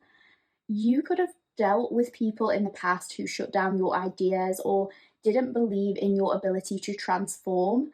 And just to clarify, in case you're wondering, that was never about you. It was never about what you were or weren't capable of. That was never a question. When you said to this person, I want to do XYZ, and they said, I don't think you'll be able to commit to doing XYZ, what they really meant was, I don't think I'd be able to commit to doing XYZ, therefore neither can you. They might still see you as a past version of you, or they might still be identifying you based on previous patterns of behaviour that no longer align with you. They don't give you enough credit for how much you've changed. And if this is not another person, this could actually be to do with you battling your own inner critic. It could be to do with your own lack of self-belief when it comes to you achieving the things that you want to achieve. Even if you have this sense deep down, you do very much have the capacity to succeed when it comes to your goals and your desires. Maybe that sort of hidden shadow side of you has presented you with the, but what if I give up like I did in the past? What if I don't succeed because I fall into past behaviours? But that version of you isn't you anymore. It's just this illusion because you don't see how much you have progressed from being that person. Maybe negative self-talk or self-limiting beliefs have held you back in the past. I do think that one of your powers is being able to go inwards and delve deeply into your emotions to get a better understanding of yourself. But maybe sometimes you need to retreat in order to allow yourself time to recharge. And maybe this is something you can be quite secretive about. You take time away from other people to do this, or you kind of hide yourself away to some degree. But if we look at the King of Cups here, we talk about somebody who is in control of their emotions. And that doesn't mean being emotionless. It doesn't mean not having emotions or not acknowledging them. It's about somebody's emotions being in balance. And I think one of your superpowers is taking the time to retreat, to go inwards and to work on understanding yourself. We are better equipped to process certain experiences when we give ourselves space to feel our feelings and observe them without judgment. It's not about denying your feelings or undermining your own emotions. It's the ability to learn that all of our emotions serve a purpose and might be there to tell us something about ourselves. It's also realizing that even if we can't control how we feel, we are in control of how we choose to act, and our emotions do not have to dictate our behaviours. It's okay to recognise that past behaviours can be easier to slip back into when things are emotionally heightened, but when we are able to recognise that and to understand why we might be going down a particular route that logically we might not actually want to go down, it becomes less of a challenge to kind of channel those emotions into doing something differently. And people underestimate your ability for self-awareness because some people just lack that ability. A lot of people acknowledge that they want to change something about themselves, but they go about it in a way that isn't congruent to long-term change. And this specific example doesn't have to resonate with you, but this is the kind of thing that I'm talking about. The one that's popping into my head is regarding weight loss attempts and things like that. And again, this is an incredibly nuanced topic with a lot of different factors at play, but it can be a frustrating oversimplification when people say things like, oh, well, just eat less and move more. Because whilst that's what some people's experiences might boil down to, there are other things that might need to be considered in that process. Like if you want to lose weight and you're only focusing on cutting your calories and working out, and you're not addressing the emotional part of that, you might be missing out on something that could help you achieve that long-term success. Because in theory, eat less, move more sounds like an easy concept, but if that's the case, why aren't those things doable or sustainable for many people? And no, spoiler alert, it's not because people are just lazy. I mean, I'm sure a lot of people are lazy, but that's regardless of weight. Weight has nothing to do with that. It's likely because there are other things at play. Is overeating or undereating a coping mechanism for that person? And if so, where does this stem from? What is this person's relationship to food and their body? What were they taught about food and their body growing up? Did this person experience food scarcity? Was this person encouraged to eat everything on their plate? Did this person experience trauma, etc.? If these things are not addressed, it makes it more difficult for this person to escape that pattern because they're trying to change their actions whilst being unable to identify why they've adopted those behaviours in the first place. They might not have been able to address the root cause, which makes it easy for the cycle to repeat. And for that reason, amongst many other reasons, change can be very difficult for many people, but you do have that ability to go inwards and to reflect, to understand the reasons for your behaviour and to acknowledge that all of your feelings serve a purpose, but ultimately your past doesn't have to define you, and you use this ability to continue growing and transforming in whatever way that applies to you. I can't help but mention again how crazy it is how much major arcana we have showing up here. Particularly, with judgment and death showing up in this reading, you do have a lot of major arcana, so I do think this is a very, very powerful energy. And I feel like, I don't want to repeat myself too much here, but with judgment, people vastly underestimate your ability to go through a rebirth and to metaphorically come back from the dead and resurrect with this death card. You might encounter people who interact with you as if they still expect you to be this old version of you, whatever that may be, but you're just not that person anymore. And I think ultimately with judgment coming through, you have forgiven yourself for the things you did in the past that no longer align with you, but you also recognize that the version of you didn't have access to some of the knowledge and the wisdom and the things that you understand about yourself now. And please don't take this specific example as having to refer to you. I'm obviously giving a more extreme example to describe the kind of thing that I'm feeling. Take it however it applies to your specific situation, but the image I'm getting is of somebody who grew up in an environment that encouraged particular behaviours that didn't allow this person to be their best selves. So in this extreme example, maybe this person had family members or friends who from an early age encouraged them to participate in criminal behaviours, and this led to this person going down a dark path that they now regret, or getting embroiled in certain things that got them in trouble. Maybe they even experienced legal troubles or incarceration. And I'm only using that example because it's making me think of somebody who has been in solitude and who has had time to think and reflect on their actions. So please don't take this literally, it's just the picture that I'm getting. But it's like somebody who, when they spend this time alone, they decide that they're not going to take their freedom for granted when they get out. They're going to make changes and do something different because they don't ever want to find themselves in that same place. It could have been all they ever knew growing up. It could have been that family members or friends did similar things, but they want to do something differently. They want to get out of that. But it's like when they get out, maybe the people they originally surrounded themselves with expect them to jump back into that life of crime and slip back into their old behaviours. And when this person refuses, people might first feel judged and offended, but also underestimate their capacity to change because, maybe they've all grown up in this same environment doing this same thing. And they're like, pal 3, you've been a criminal all your life. We all have. You'll soon be back to this lifestyle. Who are you kidding trying to change things now? They underestimate you because they couldn't see themselves committing to transforming like that. It's out of the question for them, so they don't think anyone can do it, but you're proving them wrong. And again, please interpret that more metaphorically or use it to apply it to your specific situation as necessary. It doesn't have to be that.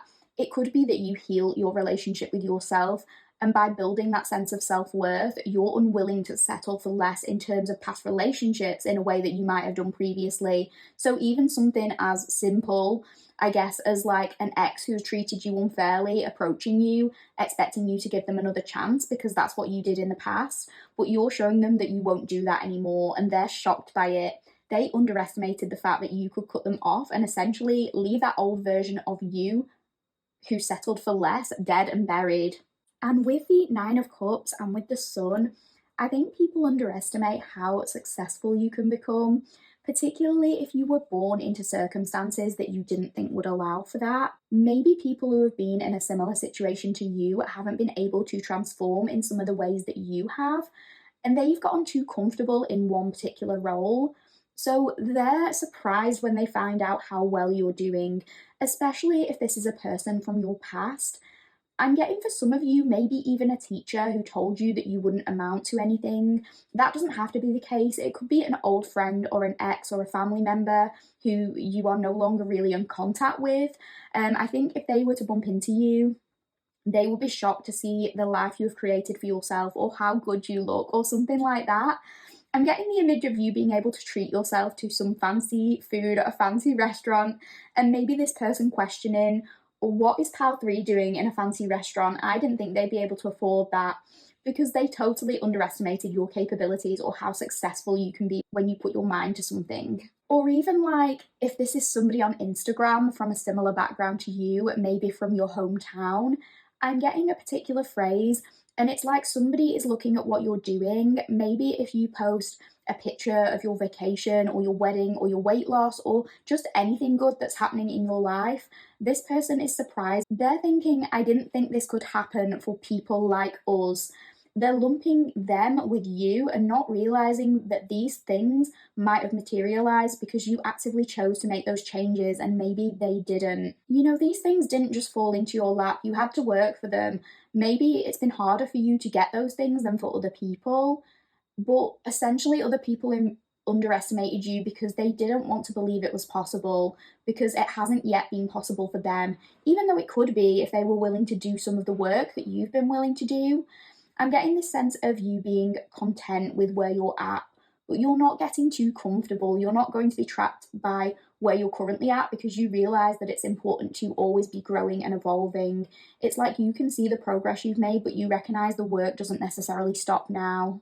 But you're definitely in the spotlight to some capacity with this Sun, and that might be surprising because I don't think you're out here bragging about all your achievements, and we got the Moon card as well, so I do think you keep a lot of this hidden, but you are being noticed by just existing. Even if you're not talking about the changes you've made, other people are seeing them and acknowledging them, whether it's in real life or on social media.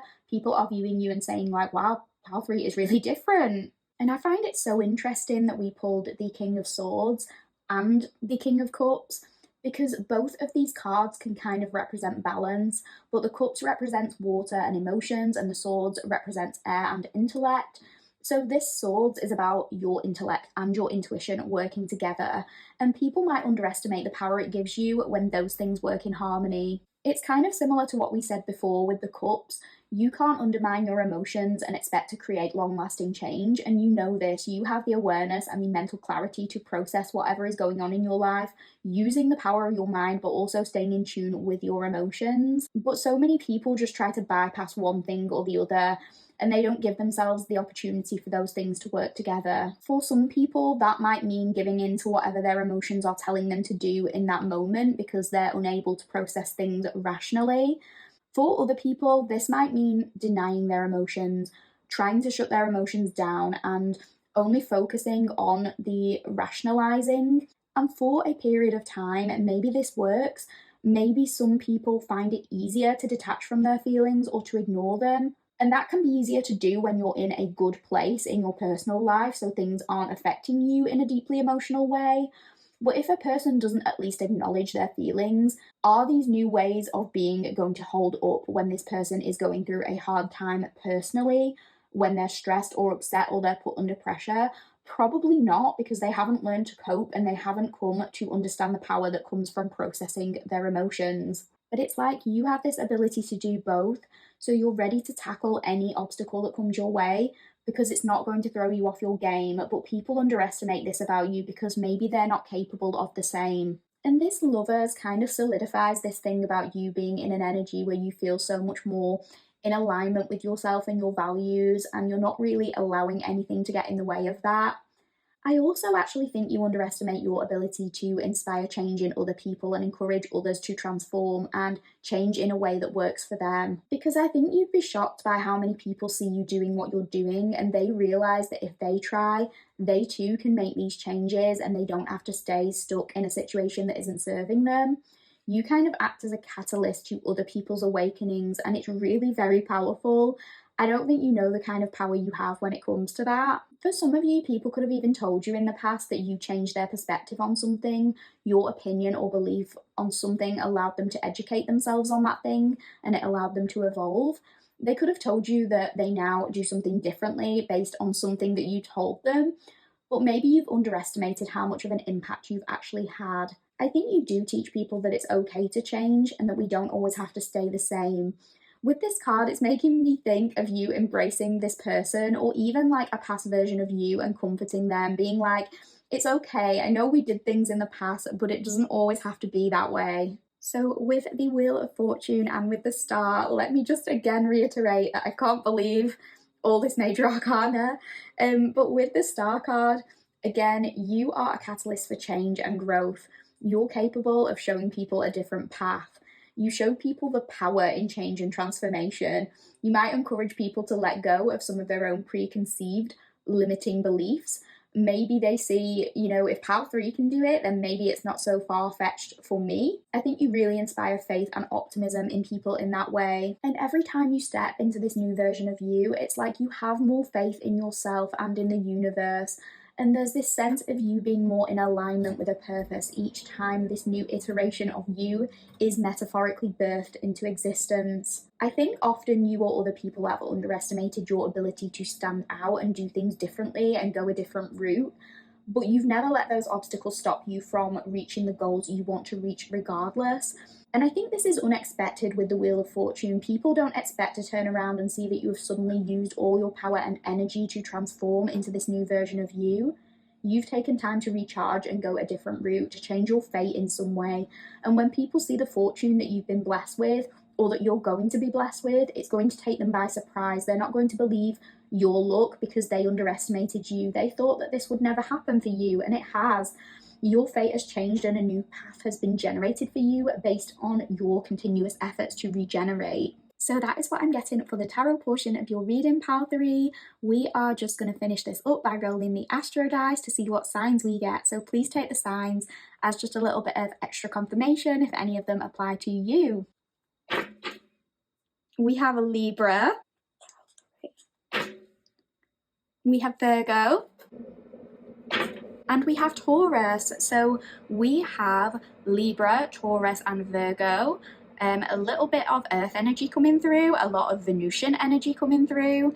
And yeah, with Taurus, like I can see how this makes sense because Taurus has a stereotype of sometimes being very stuck in their ways, very stubborn, very fixed. And you are kind of proving that you can be something different to that.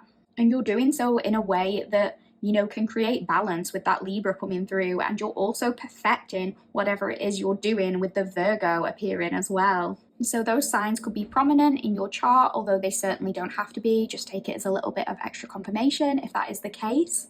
But that is what I am getting for your reading, pile 3. I really hope you enjoyed this reading. If you did enjoy the reading, please like the video, please comment, and if you haven't done so already, please subscribe. All of that would mean the absolute world to me, and I would just appreciate it so much. Thank you for being here, pile 3. Thank you for listening, and I'll see you in the next one. Take care. Hi, Pile 4 Collective. Welcome to your reading. If you chose the Great Outdoors Tarot and you chose the cat with the heart sticker and you chose pile 4, this will be your reading. This reading is a kind of hype you up style reading. It is all about your most underrated superpower. What do people not expect from you? What surprises them? What underrated gifts and talents might you yourself be surprised that you have? If you would like a full breakdown of what this reading will entail, then please check out my introduction. I go through everything there. But as usual, this reading will be split into 2 main sections. Firstly, we will be looking at your oracle cards. So I'm actually just going to pop the tarot cards to one side if I can for now, so we can focus on the oracle cards. We'll look at those in a moment. So we will firstly be looking at the oracle portion of your reading. We will then be moving on to the tarot and looking at the cards we pulled for the deck you picked, the Great Outdoors Tarot. We will then be finishing the reading by rolling the Astro dice, and I think I will roll it 3 times just to give 3 different signs in case these placements are significant to you. That doesn't have to be the case, it's just a little bit of extra confirmation if we look at some of the astrological signs at the end. We are about to get started. I just want to thank you all so much for being here. Thank you for listening. Thank you for taking time out of your day to be here listening to my ramblings, and I really hope you enjoyed this reading. Without any further hesitation, let's get started, pile 4. So we have Let's Be Crazy, Diversity, and Vulnerability. Open your heart, allow yourself to be tender. So I think the thing that people underestimate most about you, pile 4, is your emotional intelligence and your ability to connect with a multitude of different people from very diverse backgrounds. I think on the surface you can come across as very fun-loving, very spontaneous, and maybe this is something that surprises people or that they underestimate too, but I definitely think, as well as being that person, you have a more tender-hearted side that you might kind of keep under wraps a little bit more. With this Let's Be Crazy card, I definitely think you approach life with a let's just do it mentality, and I think this is apparent to the people who you surround yourself with. I think you're very open to trying new things. You might like to go traveling or experience different cultures or hobbies or cuisines. Maybe you're the kind of person who would go by the mantra of like everything once or something like that. I think you like taking people on little random adventures and suggesting things that might seem quite spur of the moment or out of nowhere. I think days out can take a very unexpected turn with you, because if you see something that intrigues you that you want to try, you might be like, come on, like let's just go and do it. You could be the kind of person who changes their image spontaneously. Like you might go and get a random tattoo or a piercing, or you wake up one day and decide to impulsively dye your hair a different colour. You really love living in the moment and experiencing things. And I think one thing that's underestimated about you is how much fun people have with you. And I know that sounds strange because people know you're fun and open and experimental, but I think you might actually encourage people to try things that they otherwise wouldn't have tried. That's a message I'm getting. So it might be things that they didn't think they would enjoy, but it turns out after they've had that experience with you, they realise they've actually had a great time and you've kind of put them onto that thing. So this could be something as simple as somebody saying, you know, I've never really liked Japanese food or something like that, and you then showing them an amazing Japanese restaurant and they end up really loving it. You encourage them to diversify their tastes. Or it could be that you invite your friend on a night out, drinking, having cocktails with you or something like that. And maybe if your friend isn't usually the type to go out and party or something like that, maybe they say, I don't really enjoy nights out, but you're kind of like, well, you've not experienced a night out with me yet. And after they go out with you, they say like, oh, I enjoyed that so much more than I thought. People have a really good time with you, and I think you underestimate how many great memories people have with you. I think you probably underestimate how many cool stories people tell about you, or how many times your name is mentioned when somebody is talking about a great time that they had. You're not easily forgotten, and I think you underestimate how much people cling on to their experiences with you, even like years later.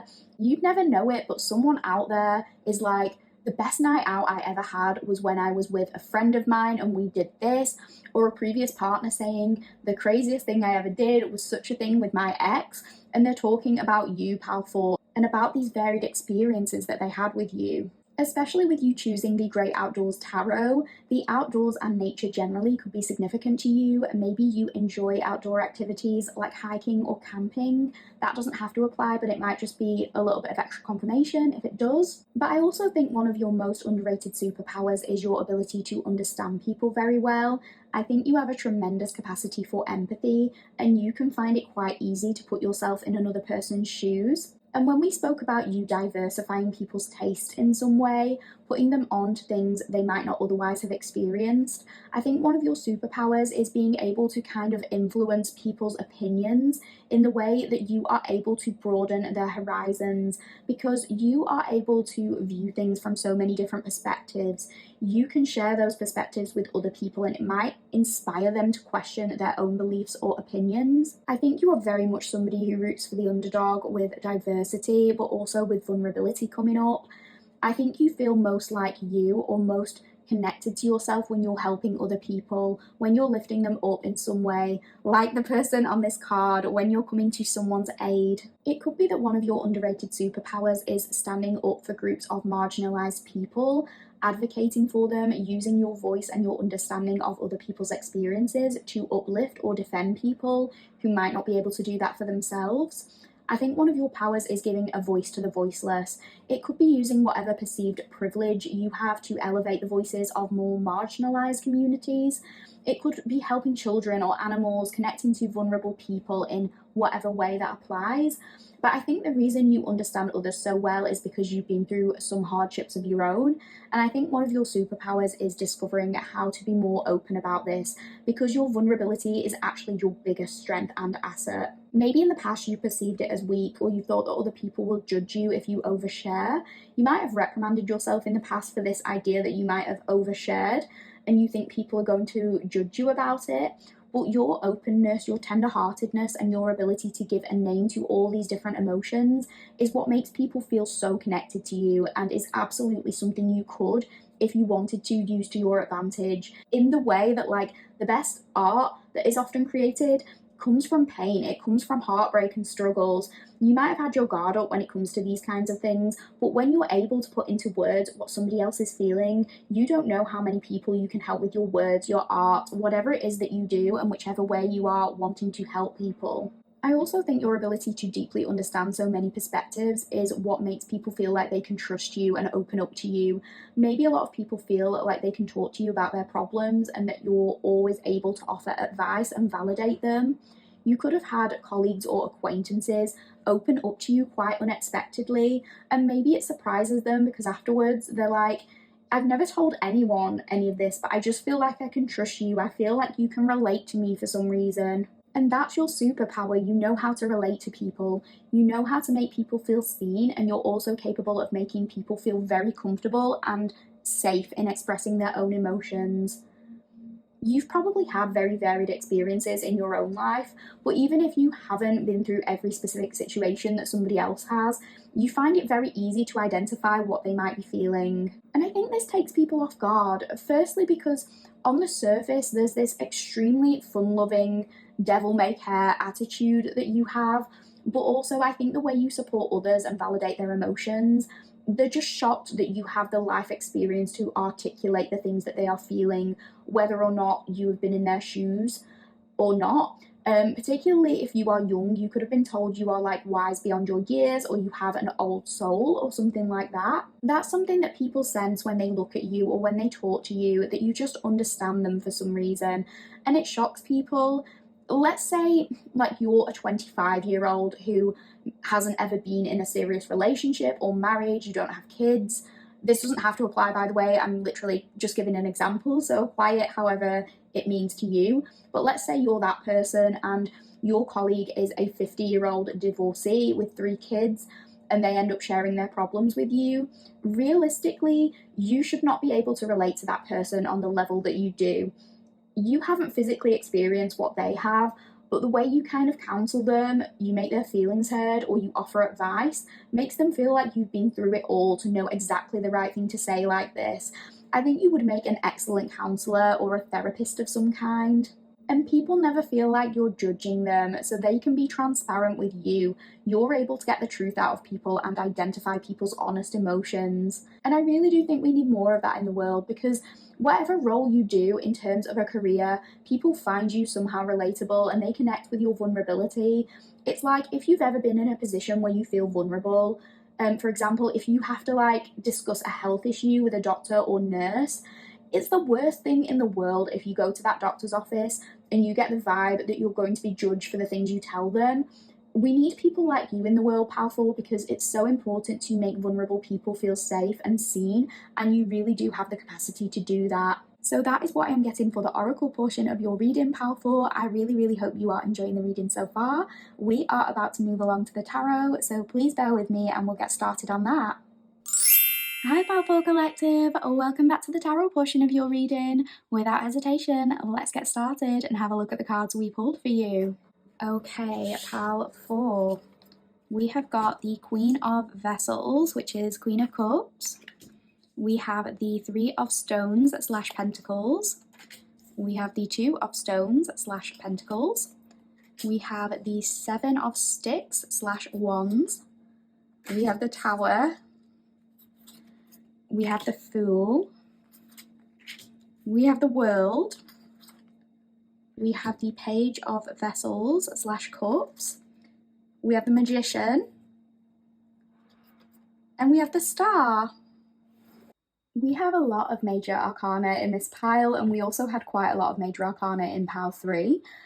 So yeah, I am definitely feeling a very powerful presence with you, pile 4. And it also makes so much sense for us to get the Queen of Cups, because one of your most underestimated abilities is your intuition and your compassion and your sensitivity. You might have gone through times in the past where your sensitivity has felt like a burden because you feel things so incredibly deeply. You might be somebody who has had to take social media breaks frequently because consuming so much information on a regular basis can be draining for you. You could also be somebody who needs to spend a lot of time alone, particularly if you have a job where you deal with the public or anything like that. It could have been difficult for you in the past to not absorb some of the energy from the people around you. So it might be very important for you to create space for yourself and to have an emotionally safe environment at home where you can just kind of retreat and engage with hobbies that just allow you to zone out a little bit. But the way you can relate to people, the way you make people feel seen and understood is such a gift, because people find the advice you give so unexpectedly touching, I want to say.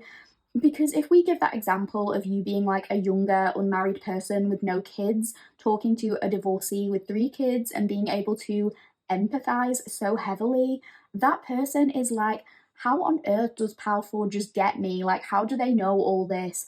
They don't have this experience, so how can they so clearly describe everything that I'm feeling right now? In theory, you shouldn't be able to do it, but you can for some reason. It is one of your superpowers. You have such a strong sense of intuition and just being able to pick up on how others are feeling just by being around them sometimes. But there's also this capacity to place yourself in another person's shoes and to be able to feel what they're feeling. You might have had to stay away from the news at times when it gets too much for you, because maybe if you hear about something bad happening, it's very easy for you to think of how that person would feel and become very upset or even start crying at the thought of it. You could be very sensitive in that way. You could be somebody who would make a very good actor or actress because you have the capability of embodying all of these emotions and you feel them so profoundly. However, it could also be that the vulnerability and emotions that you express through your art, that is in some way underrated. Maybe people don't expect you to articulate some of these feelings so profoundly. If you write stories or poetry or anything like that, people might feel very connected to you when they encounter your work. And with us getting the diversity card in your oracle reading, again, I do think you have a lot of compassion for people different to you. You understand what is important to people and you use that to connect with them. And I think this is also a great skill to carry over into potential business, if that applies into like business ideas, because you're somebody who kind of knows their audience. You might be amazing at things like marketing because you know how to articulate things in a way that people respond well to. If you're a content creator of any kind, you could be skilled at making relatable content or something like that. And with the Three of Pentacles and the Two of Pentacles, I think particularly with this Two of Pentacles, people underestimate how well you are able to juggle some of your priorities and still give attention to the things that you need to give attention to. And I think this links back to your compassion, because you could have 100 things going on in your life and duties you need to attend to, work, chores, relationships, childcare, or whatever else. But if somebody needs your advice, you are always willing to invest in them and give them 100% of your focus in that moment where they need it. And obviously, we can't be there for people 100% of the time. We can't always be there to offer immediate advice. So if somebody messages you asking for your advice and you can't reply right then and there because you're working or you don't have access to your phone or whatever, it's like when you do reply, you're really going to be considerate of that person's situation and offer them very thoughtful advice. You wouldn't give a blasé response of like, oh no, that sucks, to whatever difficult situation they're going through. You'd really make time to let them know that you understand how they're feeling, and you're also likely to offer them a different perspective on their situation, and it's something that people feel surprisingly grateful for. I also think with this Three of Pentacles that people are pleasantly surprised at how much you want to work with them rather than against them.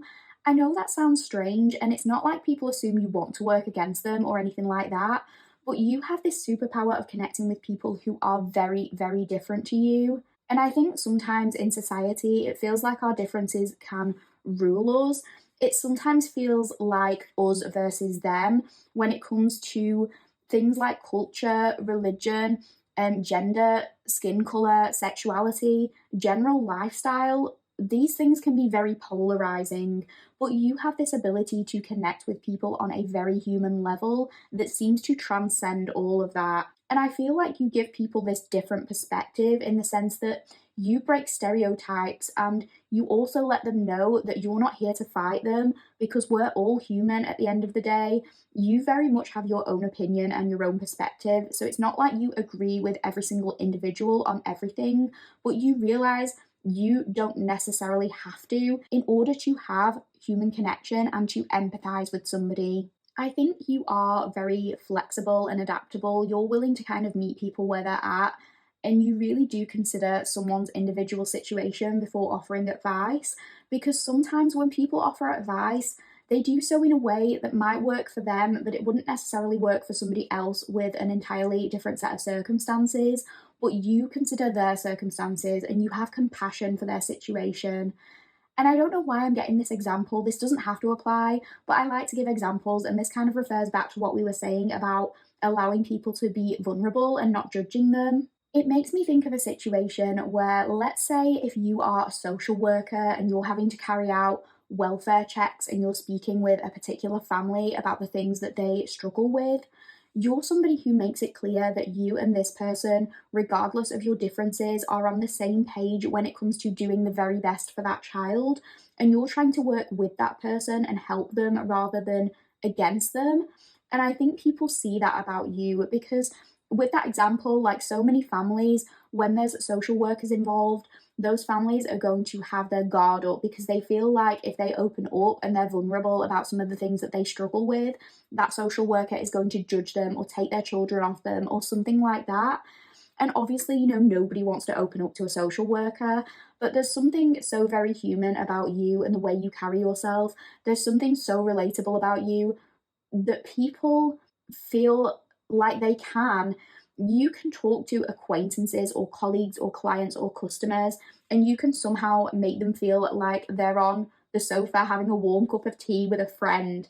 And they underestimate it at first. I think in that social worker example, a lot of people have their guard up and they're like, I'm not going to tell this social worker anything. They'll just use it against me.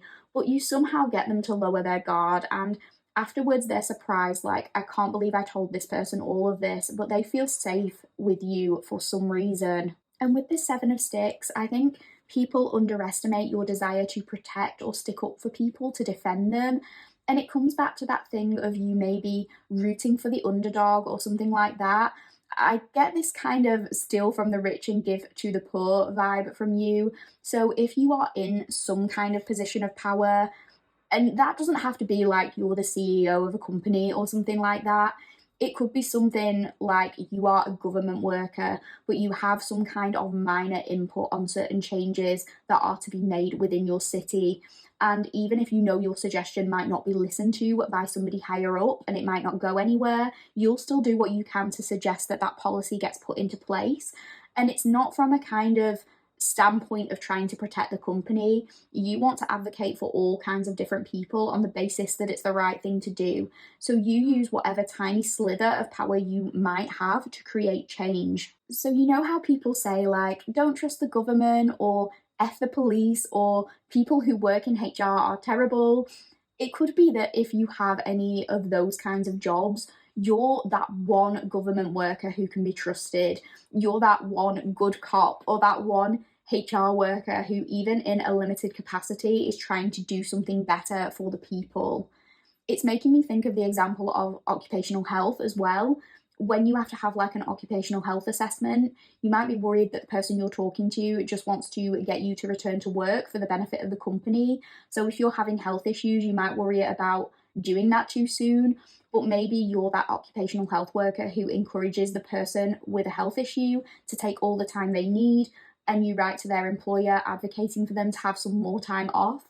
Something like that. Obviously, that's just one example. It's like no matter what role you do, you stick up for the people who need defending in that way. It's like you would stick up for the individual above the big corporation or something like that. But even if you're not in that kind of position in a career sense, I think people underestimate your power to use your voice to advocate for people generally. You might even underestimate your own public speaking abilities, especially if you're someone who has thought of content creation or anything like that, but you've been worried that other people won't listen or they won't find it interesting. I very much think you underestimate how many people would stop and listen to what you have to say because you can offer so many diverse perspectives. And again, this is an example, so might not apply to everyone, that if you do have a social media platform or you're doing some kind of content creation, you'd be surprised by how many loyal followers or fans you have, because the Seven of Wands can sometimes indicate defending territory. So if you were to experience hate comments or trolls or anything like that, you underestimate, I think, how many people will be willing to come to your defense. Although honestly, when it comes to challenges online in terms of criticism from external sources, I think you are actually very well equipped to handle that. I think because you can see things from many different angles, you can understand when a criticism was valid, but you don't let it stop you doing what you want to do. Maybe people underestimate you in the sense that they think you'll give up if they leave hate comments or something like that. And they're very much wrong, because you don't take senseless, mean comments on board, but you are very willing to be adaptable when it comes to genuine, honest feedback. We didn't get the Tower in Pile 3, but I did get some kind of similar message in Pile 3, that you kind of have this superpower of being able to change people's perspectives on a lot of things, as we said. But with that, people kind of underestimate the upheaval you will cause.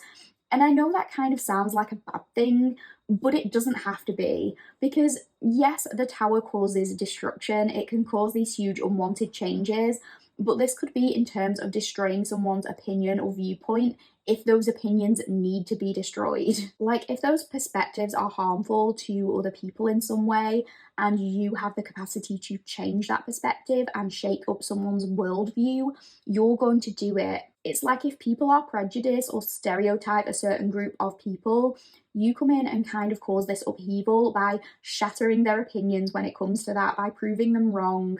People underestimate your ability to change their worldview, to show them that they can think in a different way and that they don't have to cling to these ideals that are not good for them and are probably not good for society. And this could link back to what we said about you advocating for vulnerable or for marginalised communities in some way. However, on a smaller scale, it could be something like you introducing someone to a new hobby or skill or a new cuisine, and you kind of shake up their world in the sense that now they don't want to be without that thing. Maybe even if you've been in relationships with people in the past and you've tried out something more sexually adventurous, maybe there's this sense that you've introduced them to this new thing that they might love, and it's almost caused them, I don't want to say to have an identity crisis, because healthy sex shouldn't have that much of an impact on you, but there might almost be this sense of them saying, like you've ruined me for all other relationships, because now they want to experiment or to do that thing again and again and again, and they're not going to accept anything less. So it's caused this upheaval in the sense that they're like, you know, I thought I was happy with what I was getting before, but Pile 4 has showed me a whole new way, and maybe I want something different to what I thought. And that could be about anything. It could be something sexually, a relationship, sexuality in general, a career, a life path, whatever it is. And yeah, with the Fool, I think this links back to your adventurousness, your free spiritedness, your ability to go with the flow and to do or try anything. People underestimate your limitless potential and what you are capable of because they might see you doing or trying things that they want to do, but they've talked themselves out of it. Or maybe you suggest something spontaneous. You say to someone on a whim, come on, let's go and get matching tattoos. And they're like, you know, we can't do that, don't be ridiculous. And you turn around and you're kind of like, why not? Like, who is stopping us?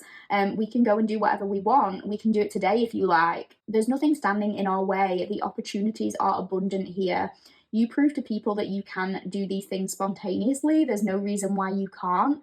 And I think people underestimate your ability to dive into the unknown, maybe to start a new career or to go and live in a different country or something like that. You're not afraid of the unknown, and I think this is something that people are kind of surprised by, especially if you're the kind of person who just takes life as it comes to some degree. If you say, I'm going to go and live in this different country by the end of the year, and this person is like, well, what are you doing for work? And you say, I'll deal with that when the time comes. I'll probably just pick up some bar work.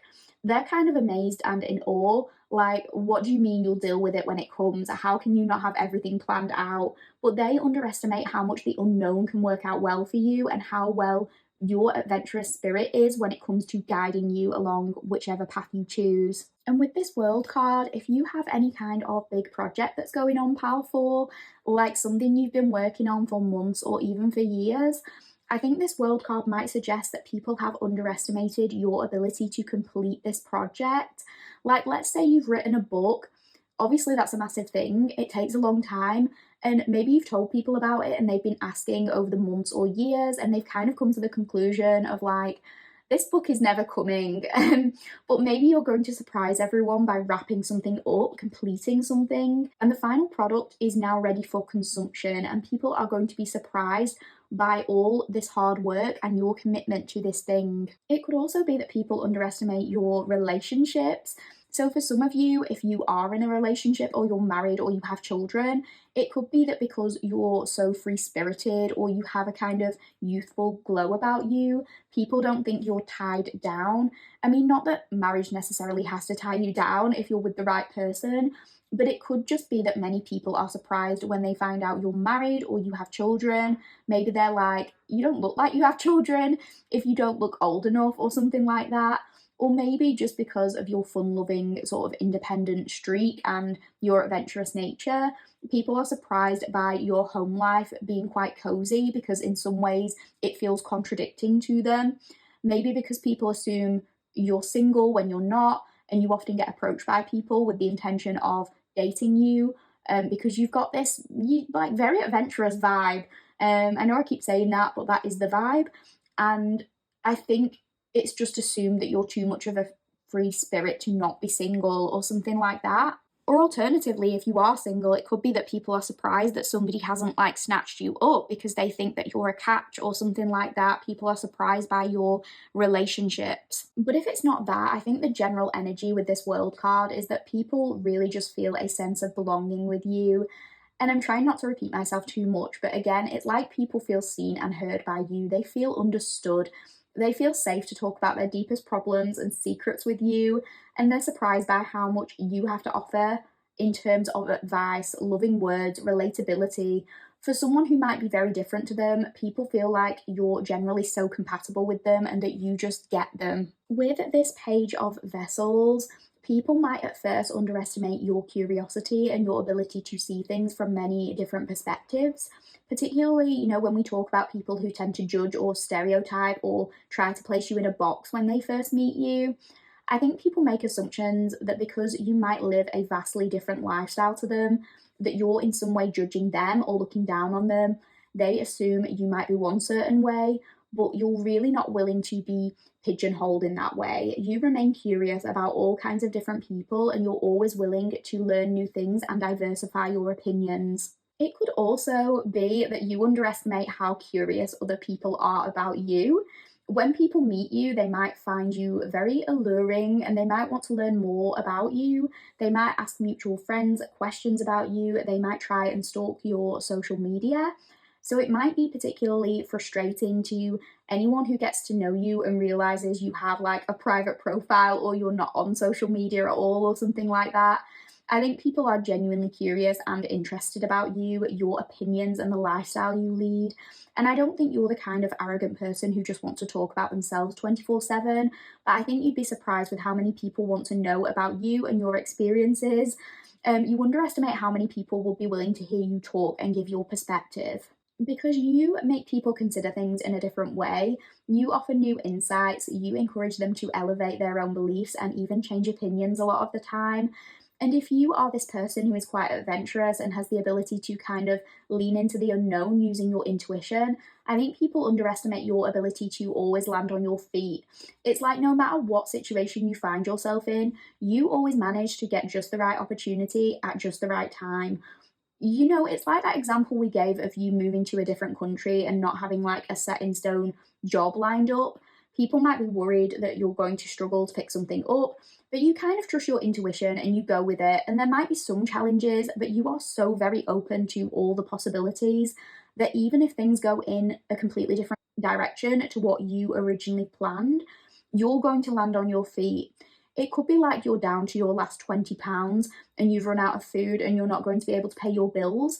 Then something comes your way and it happens to be just the perfect opportunity. And I think that kind of ties in nicely with this magician card because you're resourceful, you're doing the best with what you've got. And I think people underestimate your ability to see potential in everything and to turn nothing into something. Where other people see challenges, your intuition allows you to see opportunity. And it's not like you never get hurt by the challenges, it's not like they never knock you down, because you've had tower moments in your life and you're also incredibly emotionally connected and sensitive. But you're also very capable of doing something new and different once you've processed those emotions. You might experience low lows when things don't go right. You might have a few days crying in bed and feeling sorry for yourself, but then it's like you're on to the next thing. You're like, this didn't work out, but this thing could. And you can be very adaptable in that way. Like if you go to a country, assuming you're going to do bar work, and there's none of that kind of work going, but there's retail work or something like that, you might be caught off guard momentarily and need to give yourself a bit of space to adapt to that change in plans.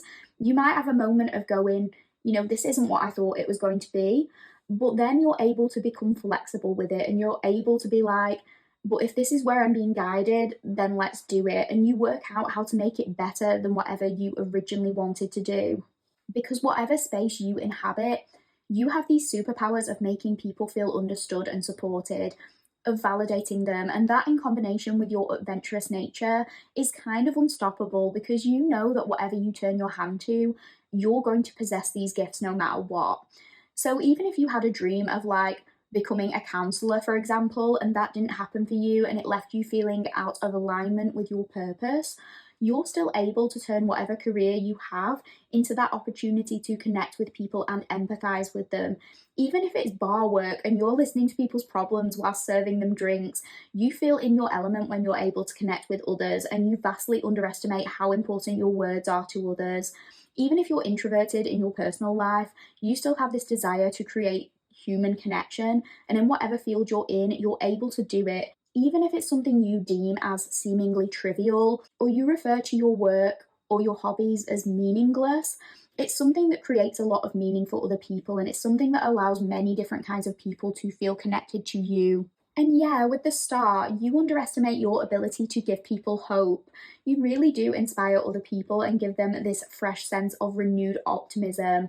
I think it's because when you listen to people, when you hear them out and you're able to truly reflect on what they've said and offer them words of encouragement in connection to their specific situation, it allows them to see a way forward. You don't give people sort of half-hearted generalized advice. You don't placate people with shallow mantras. You actually go deep down under the surface to really identify how that person is feeling, and you make sure that their feelings are honored. And I think you'd be surprised by how many people you have inspired to take action based on that. I think people feel better after having seen you. I think this is something you underestimate, how amazing people feel after spending time with you. They feel fresh. In some ways, whatever you say or do with them can be incredibly healing. And you might not think about this too deeply because you treat everyone with this compassion, with this understanding. You always make the effort to relate to everyone. But for the people who encounter you, this is a big deal. Even if you're not currently in your dream career and you say to yourself, I'm just a bartender or I'm just this, the magic you have isn't to do with the career itself. The magic is you. You're not just anything. You might be a bartender, for example, but you're somebody's favorite bartender. You might not even think of them from day to day, but when this person comes into that bar, they're looking forward to seeing you and talking to you, and they know they will always feel so much better afterwards. The job doesn't bring the magic to you, you bring the magic to whatever job you do. So that is what I'm getting for you, pal 4. I'm just going to finish this reading by rolling the astro dice to see what signs we get. This is just for a little bit of extra confirmation. These could be prominent placements in your chart, although they certainly don't have to be. So let's have a look at what we get. Pile 4. We've got Capricorn. We've got Capricorn. Pile 4. We've got Capricorn again, so I'm going to roll that a couple more times, but very strong Capricorn energy coming through. We've got Sagittarius. We've got Sagittarius. Pile 4. And we've got Virgo coming through. So earth energy and fire energy coming through most prominently. Again, it doesn't have to apply. I definitely think the Sagittarius makes sense with the adventurousness, the optimism, the ability to know that you'll land on your feet. But I also think obviously earth energy is that more grounded energy and that ability to relate to people on a very grounded and human level and be relatable. So I think all these signs definitely make sense for your pile. And that is where I am going to leave it, pile 4. I really, really hope you enjoyed this reading. If you did enjoy the reading, please do me a massive favour and like the video. Please comment if you get a chance, and if you haven't done so already, please consider subscribing. That would all mean the absolute world to me, and it would just help me out so much. Thank you for listening, pile 4. I really, really hope you enjoyed this reading, and I'll see you in the next one. Take care.